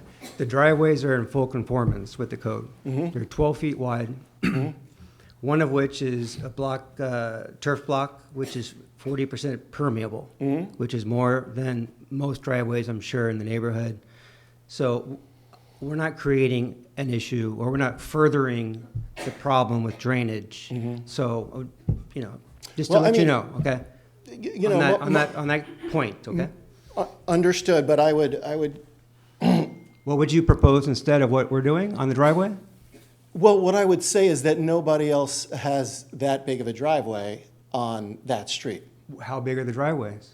I don't know, they're usually about the size of the width of one car. Yeah, that's what this is. And people do tandems, or they got the little donut in the That's right. swale, in which people, you know, put. So I only took a look at your plans recently. You guys have lived with them, you know, for however long since you purchased the house. But I've lived in this neighborhood for a very, very, very long time. So I take issue with the presumption that these houses would be congruent with the rest of definitely the rest of the blocks or the adjacent blocks, and I don't think with El Portal either. And I do think that we start putting up 3,000, give or take, square foot houses in a neighborhood of 1,100 and 1,200 square foot houses, we are going to see changes. They might be cooler changes, but they're also going to be, I mean, we're going to be looking at, who knows what the regulatory thing is going to look like. We're going to have interest rates going up. I didn't realize that all the lumber comes from Canada. That'd be on you guys, I guess. But, I mean, who knows? Like, these are going to be expensive houses. And I lived for a few years away from, in Los Angeles. I'll just say Los Angeles. I didn't want to say it in case there's an anti-California bias here. But there's tons and tons of neighborhoods with modern houses built by developers. These two houses, I'm sorry guys, that's an identical footprint. They are inverted, just like the ones that Federico mentioned that exist elsewhere. I would have voted against those houses had I, We're not refuting that it's a mirror. We were told that the front would need to be different from one another so that they're not identical twins. And so that's the way we proceeded. Well, I mean, they're identical twins inverted with two different roofs. I mean, like, it's a commendable job that you guys tried to do. I would suggest that more needs to be done. I only have so much footing. I only have so much sway. I like the fact that you're keeping the trees. That's cool, but let's be honest, you couldn't build those houses where the trees are anyway, because they're in the swale, they're in the front corners. There's an existing house in the middle of what are these two lots. That's not completely true. Sure. It could have been a square footprint, and we could have taken out a lot more specimen trees. By having it's just pure coincidence maybe, but by having this longer footprint, we were able to preserve most. We have to relocate and replace two of them, okay? But it does actually work out for the property and for the preservation of the trees, the footprints that you see. Well, the really tall one, Paul. The sapodilla? No, not the sapodilla, but the really tall palm tree on the east side of the property, excellent coconuts. Get them while they're good. Marilyn used to give me some of those coconuts when I would walk by. I don't know what to say. There's really just not a lot of congruence. In fact, there is none. Yes, people are putting aluminum roofs on their houses because they are so much cheaper. Whether or not they look good, they're doing it anyway. We don't have any say. They're doing it. Some houses, they look better than others. They're not actually cheaper, but it's, 40-year warranty for the homeowners that move in there. They're going to have a better roof. That's why we go with it, yeah. Well, I mean, you know what? To be honest, they look so much better on your designs than they do on, like, Some, yeah. Besmer Properties, 3-bedroom, 1-bath special of 1,100 square feet. Not all of them. There's always exceptions. Look, I never saw a sign about the plat split when that happened. I never saw a sign about these houses until I saw signs of work happening. And then I saw Marilyn, and the former owner, and she told me, what was... The sign goes up after this approval meeting if they get approved, and they go to the next council meeting and Okay. get approved. That's when the sign goes up. And also that whole entire activity is also very new, extremely new, within the last 2 months. So that's quick, so I feel like I can forgive myself for not being on top of it because things are quick. But look, I'm going to beat a dead horse here. I'm concerned about the neighborhood and where we go when we keep on allowing mutations to what is El Portal. Wish I lived in Sherwood Forest because I'd be insulated from the future, a future that I may not be able to afford when there are $3 million. I know your target number is less than that, but it is unprecedented for that street. And in fact, I think it's unprecedented for all but one house west of Miami Avenue. So I'm concerned about that. I'm concerned about how it looks very different from the rest of the neighborhood. I'm concerned with the feeling of a 2-story house of certain amount of width, and I mean, they didn't maximize, and I props to you guys for that, but it is going to feel very big. Those houses are going to feel dominating to the properties that they are on, which in turn will be dominating to the feeling of the rest of the street with no other houses anywhere remotely like that. So I'm concerned about that. I'm concerned about septic tanks in the front next to the swale.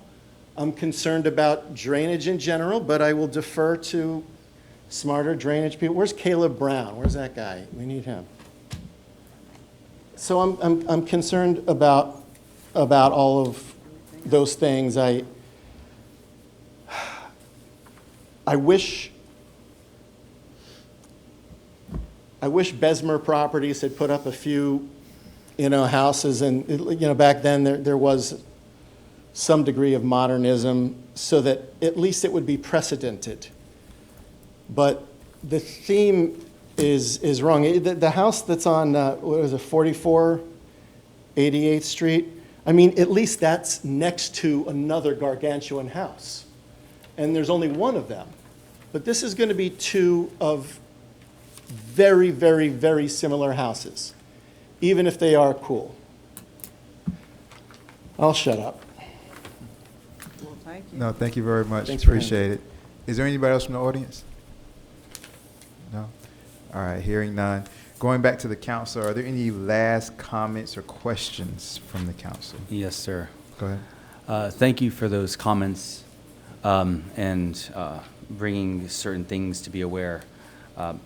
I would like to see some changes to the designs, and I want to make a motion to defer this to the next meeting so we don't have to vote it down. This way we can work together and try and make your dream come true. So this is a motion to defer this to the next planning and zoning.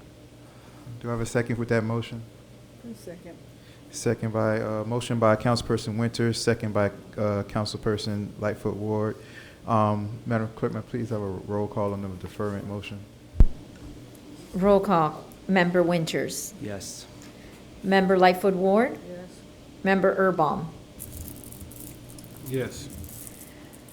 Chair Nickerson. Yes. Motion passes 4-0. All right, thank you very much. We'll see you again.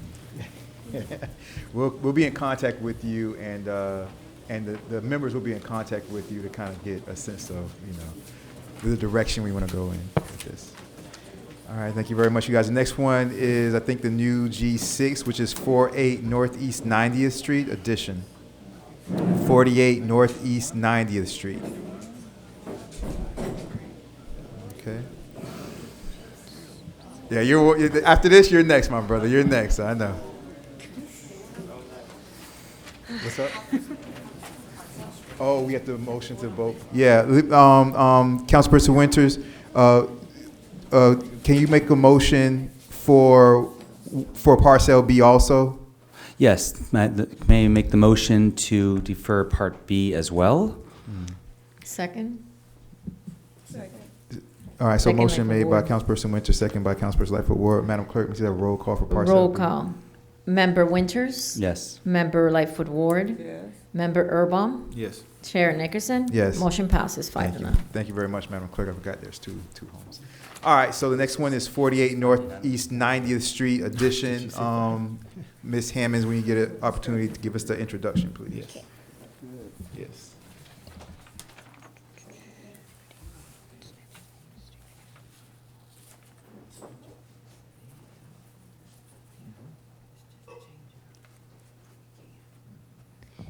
Yes, this applicant for this item is Tanya Brinkley.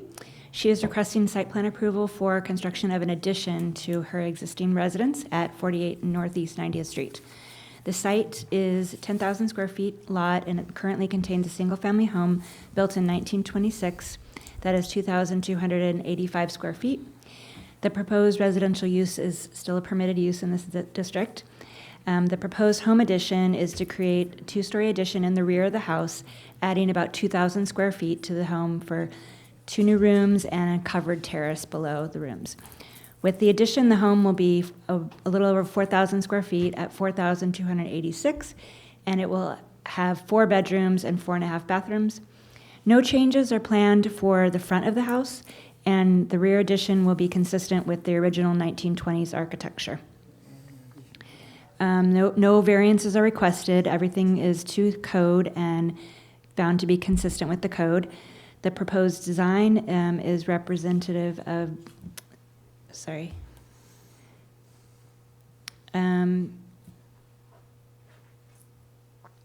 Sorry, lost my notes here. Staff does recommend approval for this addition to this home. And I also want to say that I find it a very nice design. Yeah, just, yeah, we got it. See it. Yeah, I like it. It's just an add-on. All right, any questions or comments from the council? So I want to first thank you for the thoughtful approach you took in designing this addition to your home. Genuinely impressed with how you maintained the original character and charm of your house while seamlessly integrating the new addition. I am one that is in approval of having larger homes because we have larger families now and it makes more sense. But it's clear that you put significant effort into preserving the unique character and identity of the property, and you took into mind everything else in El Portal. Your design reflects the care and respect for our community's history and aesthetics, and it serves as a wonderful example of how new improvements can harmonize with existing structures. On behalf of the council, I would like to thank you for the work you did in creating this addition. Thank you very much, Councilperson Winters. Anybody else from the council? Yes. Councilperson Lightfoot Ward. I'm ditto everything he said. When I saw this, what you wanted, I know the property. But when I saw it, you didn't change El Portal. And I'm talking about the one we just saw looking like Star Trek. Right. You kept we're not here because we are looking for become Miami Plus in El Portal. We're looking to preserve a historic piece of property. We are the smallest city in Miami-Dade County. How many people knew that? We are the smallest city in Miami-Dade County. We are not trying to go out and be Star Trek and anything else. We're trying to keep what makes this community the one that others look at and say, you live in El Portal? I've been there. We even have in the zoo, something about the zoo or the parks, they even use this as part of their presentations. They go to Liberty City, they go to, but then they come to El Portal and say, I didn't know this place existed. Listen, I didn't know this place existed either. But when I found it, I bought it. 37 years ago. 37 years ago. That's right. I bought it. This is what we want. This is what we want, the things that are going to keep El Portal. It means the port. Did I say that right? El Portal means, no, El Portal means, the what? The gate. It means the gate. That's El Portal. And many of the residents think that we are doing what we're supposed to do as the council. The council is making this what it is today. We even have tourists come through, and they're surprised that this little village, which doesn't seem so little when you're in here, this little village is still here in its own way, not trying to take it apart. And thriving. And what? And thriving. That's right, and driving. So that's my comment on this, and I'm glad you didn't try to do anything that the last one did. What he said, what my colleague here said, take it to heart. Okay. Because this is El Portal, and if you change it just trying to keep up with Star Trek, you're gonna lose an entire community that basically is going down infamy. Can I tell you a small story? You may. My name is Musaddiq Muhammad. I bought that property probably, I don't know, maybe 6 or 7 years ago. My guy right here, I live in Coconut Grove. But I have to tell you, when I bought that property 25 years ago, yes, it's probably 10 times worth. Now, worth more. That's right. But I specifically look for trees. I specifically look for the, I think it's called it's called Mediterranean, whatever that word was when they built houses in the 20s. I look for a working fireplace. I look for Florida pine. These are the things specifically that I look for. I could have bought a house in Sherwood. My wife didn't want to live on the canal. And it was too modern. It was too modern when it was just flat. She didn't want to do it. So I knocked on the guy's door of that property. I said, you want to sell your house? And I bought it in a week. And I bought it that long time ago, but I've been working with Mildred to design, and I was telling her, listen, aesthetically, I really want to be in 1920. If you go by there now, I have a 1952 Lincoln. All right. That's sitting there. Like that's just my dream. That's the way it is. And I have to say that I've never been to one of these meetings, but this is what Miami should look like with the individuals here that's making decisions on communities.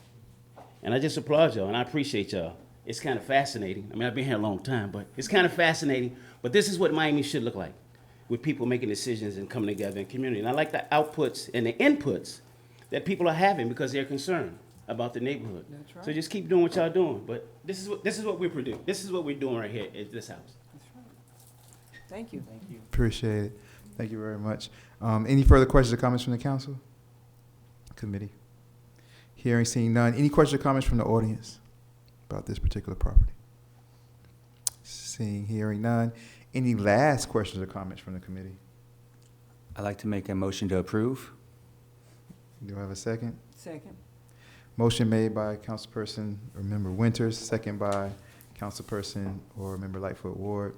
Madam Clerk, may I please have a roll call, please? Roll call. Member Winters? Yes. Member Lightfoot Ward? Yes. Member Erbaum? Yes. Chair Nickerson? Yes. Motion passes 4-0. All right, thank you very Thank much. you. Thank you very much. Appreciate it.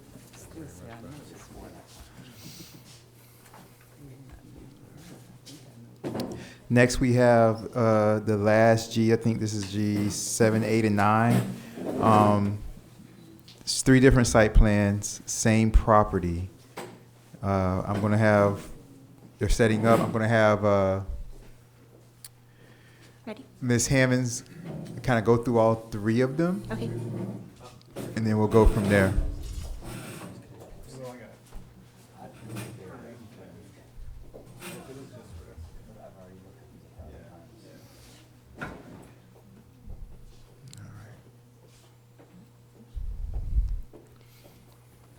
All right, we finally made it to the last one. Yeah, it's finally to The the last last one. 3, I guess. Let me, 1 second, Ms. Hammonds. Did everybody look at these in their packets? Do you guys have them? They're shaking their heads. Yes. Everybody seen them? Okay, will you guys mind if I show the audience for a while real quick, and if you guys want to see it, we'll turn it back in like a few minutes? Yeah, is that good? All right, I want the audience to see it too. Can you guys turn those to the audience? Thank you, appreciate it.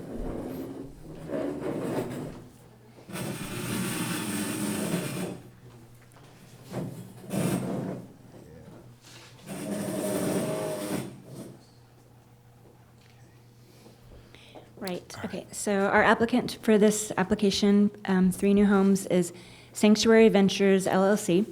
They're requesting site plan approval to construct 3 new residences. Today, each of these lots share one address, which is 8750 Northeast 40th Avenue Road, and they're designated as lots 13, 14, and 15.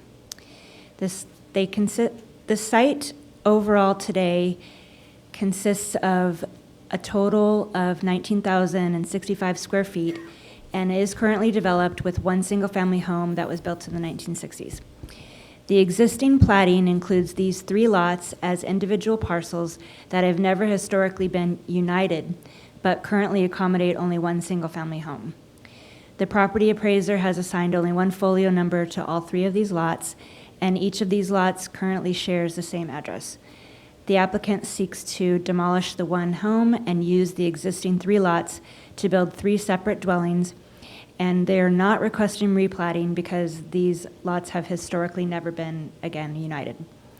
Each residence is proposed to be 2 stories and feature an open courtyard separating 2 sides of the first level. For lot 13, it will be a 2-story home of 4,348 square feet. The home will have 4 bedrooms and 4.5 baths and 2-car carport. Lot 14 is a 2-story, 2,469 square foot house. The home will have 3 bedrooms and 3 bathrooms and no garage or carport. On lot 15, again, another 2-story house, 4,207 square feet. The home will have 4 bedrooms, 4.5 bathrooms, and 1 carport. The houses were reviewed under development standards and found to be consistent, and they are not requesting variances. And for that reason, the staff is recommending approval for construction of these 3 homes. Thank you. All right, thank you very much. Council committee. Good evening, how you doing? Good evening. So there's no variances currently associated with any of the 3 designs we're talking about tonight, is that right? Correct. Okay. Assuming that these designs will be approved tonight, do you anticipate any variance applications on any of these 3 properties in the future? No variances Like, for example, whatsoever. okay. Well, for example, like, let's say everything's approved, as is tonight. I'm talking about the addition of a pool on this lot, or even just different fencing between the properties. So primary variances that we experience are basically going to be driveway, fence, pool, right? Rear setbacks, side setbacks, these types of things. So do you anticipate any request for any type of a variance for any of these three properties, If assuming that they would be approved as is tonight? If approved as is, we will not be requesting variances. So what we're I seeing. want to add just real Yeah. quickly that the approval tonight would also include the pool and the driveway, and these things have been reviewed. And all of that is Yes. spec'd within the code. In fact, in an earlier version, they had some hedges that we would have had to say, we need a variance for this, and they removed them and said, we want to go variance-free. Okay, and then with the size of these properties, well, first let me ask you, are you aware that the gentleman who lived in that house for a great number of years is known as the Peacock Whisperer? No. Okay. I did not. It was the previous one, Mhm. or because I know that there were two families. The original person that built the house back in the 1960s, and then there's another family that moved recently, probably for the last 10 years, if I remember correctly. Yeah, I'm talking about the patriarch kind of the, I believe, of the original The family. Yeah. original. No, I did So- not. I got a sense that through investigations that he was a developer. Yeah. And when he built that house, it was Art Deco architecture, Yeah. the existing house. So as we look at that property, we can step out the door and look at it, right? So as we look at this properties,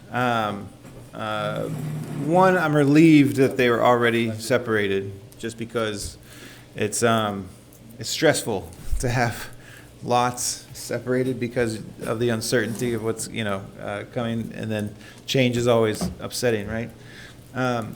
So as we look at as we're about to look at these three properties tonight, right?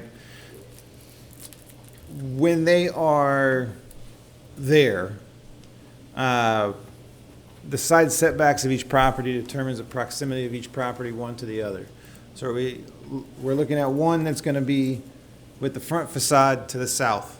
We're going to look at one with the front facade to the southeast and one with the front facade to the east. Is that correct? Am I No. picturing that correctly? So lot 13. Yeah. It's the south-looking property, Okay. which is the one on the left. Okay. The other two Yeah. will look east. Both together? Both together. Okay. Correct. So then what kind of space is created? What does the space look like between, so the two will be together over here and the one over here like so this, 10, right? 10 feet. 10 feet between. 10 feet okay. between two on the first level. And Okay. the way, what we did to mitigate the massing was to take the second level and rotate. So if you I can look- see that in the, yeah. So if yeah. you look at the front, you only see the one level. And all three are done that way, is that correct? There's only two. Okay. The third one, which is in the one in the corner, given the difficulty of the site, it's an odd shape. Okay. So 14 and 15 have the angled street that Mhm. creates difficulty meeting the setbacks and also creating a property that is all encompassing, that Okay. is fits within the setback, that it's a minimum intrusion into the site. In addition, that we trying to preserve all the trees on the site, especially the oak trees. There's oak trees that are mature. Okay, and then the height of all three buildings are the same at 22.6, is that right? Correct. All three? Correct. Yeah, okay. Those are my only questions for now. I'd like to speak. Mr. Federico Zapata, thank you for allowing me to visit your property this weekend. I appreciate your willingness to show me around and discuss your plans in detail. I do recall, though, that you were going to cancel the demolition on Lot 15 and keep the original house, and now I'm seeing that it's not what you told me. We consider, depending how the conversations go, we may consider to keep the existing house and renovate that house. Does that house sit on a single lot? Single lot. Wow, Complies that's with all amazing. the setbacks. It doesn't look like it'd be possible. Wow, that's really amazing. Okay. It is. It is actually has. Makes sense since they bought it- three it- separately, so. It has a 10-foot setback from the south property line. And the current requirement for the setback is 5 feet. So I do know you've been here all meeting, and you heard some of the criticisms earlier about modern houses we spoke about with other people that came up for vote. And these are even more modern than those houses. And I'm not trying to hurt the timeline or anything, but there's a lot of questions that I have that I don't think are going to get answered tonight. I went to your property with an arborist, and the trees that you said were dying were not dying. He said they were very healthy. Only one of them was really dying. So this concerns me that if we're going to tear down healthy 50-year-old oak trees in a beautiful property, and I'm in support of you building on the property and creating 2 other pieces of beautiful part of El Portal that everyone's going to see come in. But I do not think we're at this point because there's too many questions. And I'd like to make a motion to defer this to the next council meeting after we work on this together to make it. So we are, in fact, there are 2 very healthy trees and beautiful trees that we will be relocating within the site. And this will be from permits from Miami-Dade Derm. But you'll be moving a tree with a 26-foot canopy to a 16-foot area within 10 feet of a power line. It's not going to be allowed with the arborist. No one's going to allow that. So we're treating that, and we're also going to work with a certified tree relocation company and this is a long process. While we go through the commissioner, through these meetings, we're going to submit the application. Remember, we still have to go for building permit. That could take up to 8 months. Mm-hmm. Trimming the tree is a process where we bring the canopy in carefully by a professional, so that way when the tree is ready to be relocated and outside of the tree lines, we will do so. Now, I the motioned electrical lines. to move this to the next meeting because I wanted to avoid saying that these trees that when they're moved are going to be butchered, and basically they're never going to grow back the same way. And I'm trying to save you the heartache of us voting no, because we're going to lose 5 beautiful oak trees here right on top of Sherwood Forest. And it's two we are relocating. With all due respect, I spoke with a certified arborist. We created the reports, the arborist reports that you have, and we also met with certified tree relocation companies. And there's only 2. The rest of the trees, which there are plenty of them, will be kept.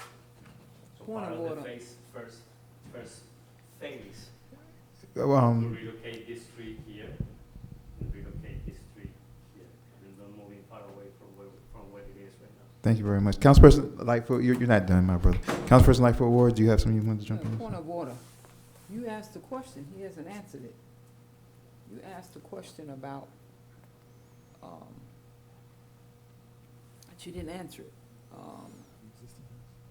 What? The existing houses. Yeah, the existing houses. You asked a question about the existing houses. Councilor Urban asked about the existing. I said that when we spoke on his property, he told me that he was not tearing down the house in Lot 15, and today he shows a representation that he is going to build on it, and so I'm a little confused. I didn't prepare for Lot 15 because he told me that I spent a lot of hours this weekend just going over everyone's houses, and that one I did not look at because he told me he was not doing it. I say may. So depending on how the conversations go, we may. You may. Remove it. Yes, we might remove it. Okay. Yeah. Try to come up to an agreement, and I think this is what we are proposing architecturally would be beneficial to the area. We're not talking about foreign architecture. 87th Street has modern architecture that has won prizes, that people when come visit me here at El Portal kind of ask me, it's like, what is that house? Why it's so beautiful sitting along 87th Street that is covered by pines? So and what we investigated the architecture of the company of El Portal, and we propose something that is less intrusive. Instead of copying the old, we are trying to complement. And by the clean lines of our architecture, it's going to actually disappear within the existing trees that exist. They're over there. There today. Right there? Yeah. Well, so I did motion to defer this to the next meeting. I'm not even talking about the modern stylistic stuff that we motioned to defer other votes. But is there questions that I can what ask? I'd like to do I can answer?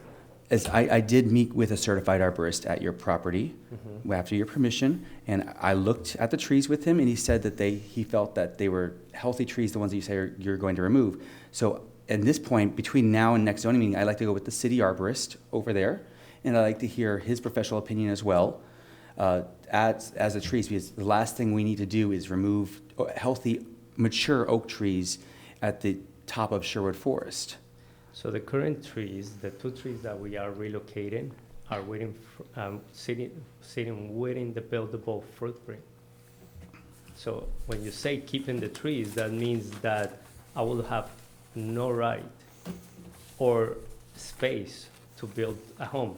Not me, not anybody that owns that property. On lot 13's tree deposition schedule, you don't even have the tree that you said you're relocating there.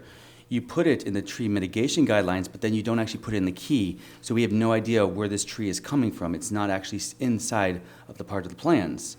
So now we're getting very confused. I'm going by what your word was, but you said one of those oak trees with the 26-foot pieces was going to go right next to the power lines at the back of lot 13, correct? Correct. I'm having some issues because there's some stuff missing from this as well. It's not just one thing.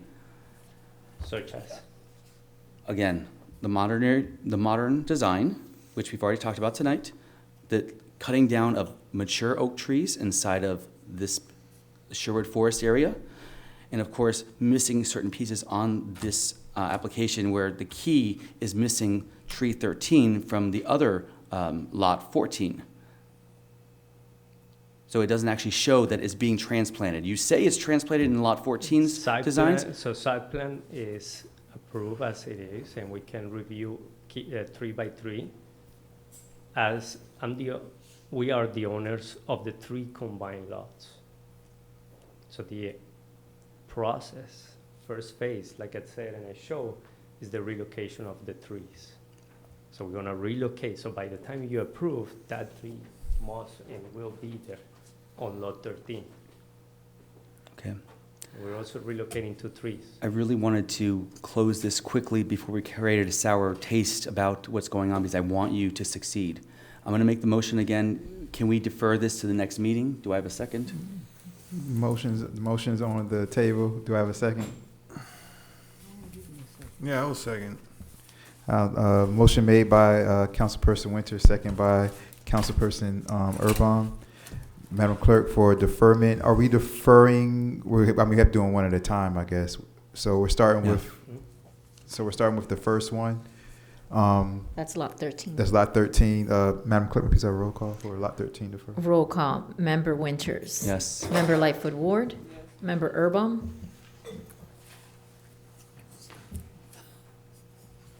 No. Chair Nickerson. Yes. Motion passes 3-1. What are we doing, Councilperson Winters, with lot 14? Can we defer that as well to the next planning and zoning meeting? I have a motion to defer. Do I have a second for deferment, lot 14? Second, Councilperson Lightfoot Ward. Madam Clerk, may I please have a roll call deferment, lot 14? Roll call. Member Winters. Yes. Member Lightfoot Ward. Yes. Member Urban. Yes. Chair Nickerson. Yes. Motion passes 4. We have a lot 15, Councilperson Winters.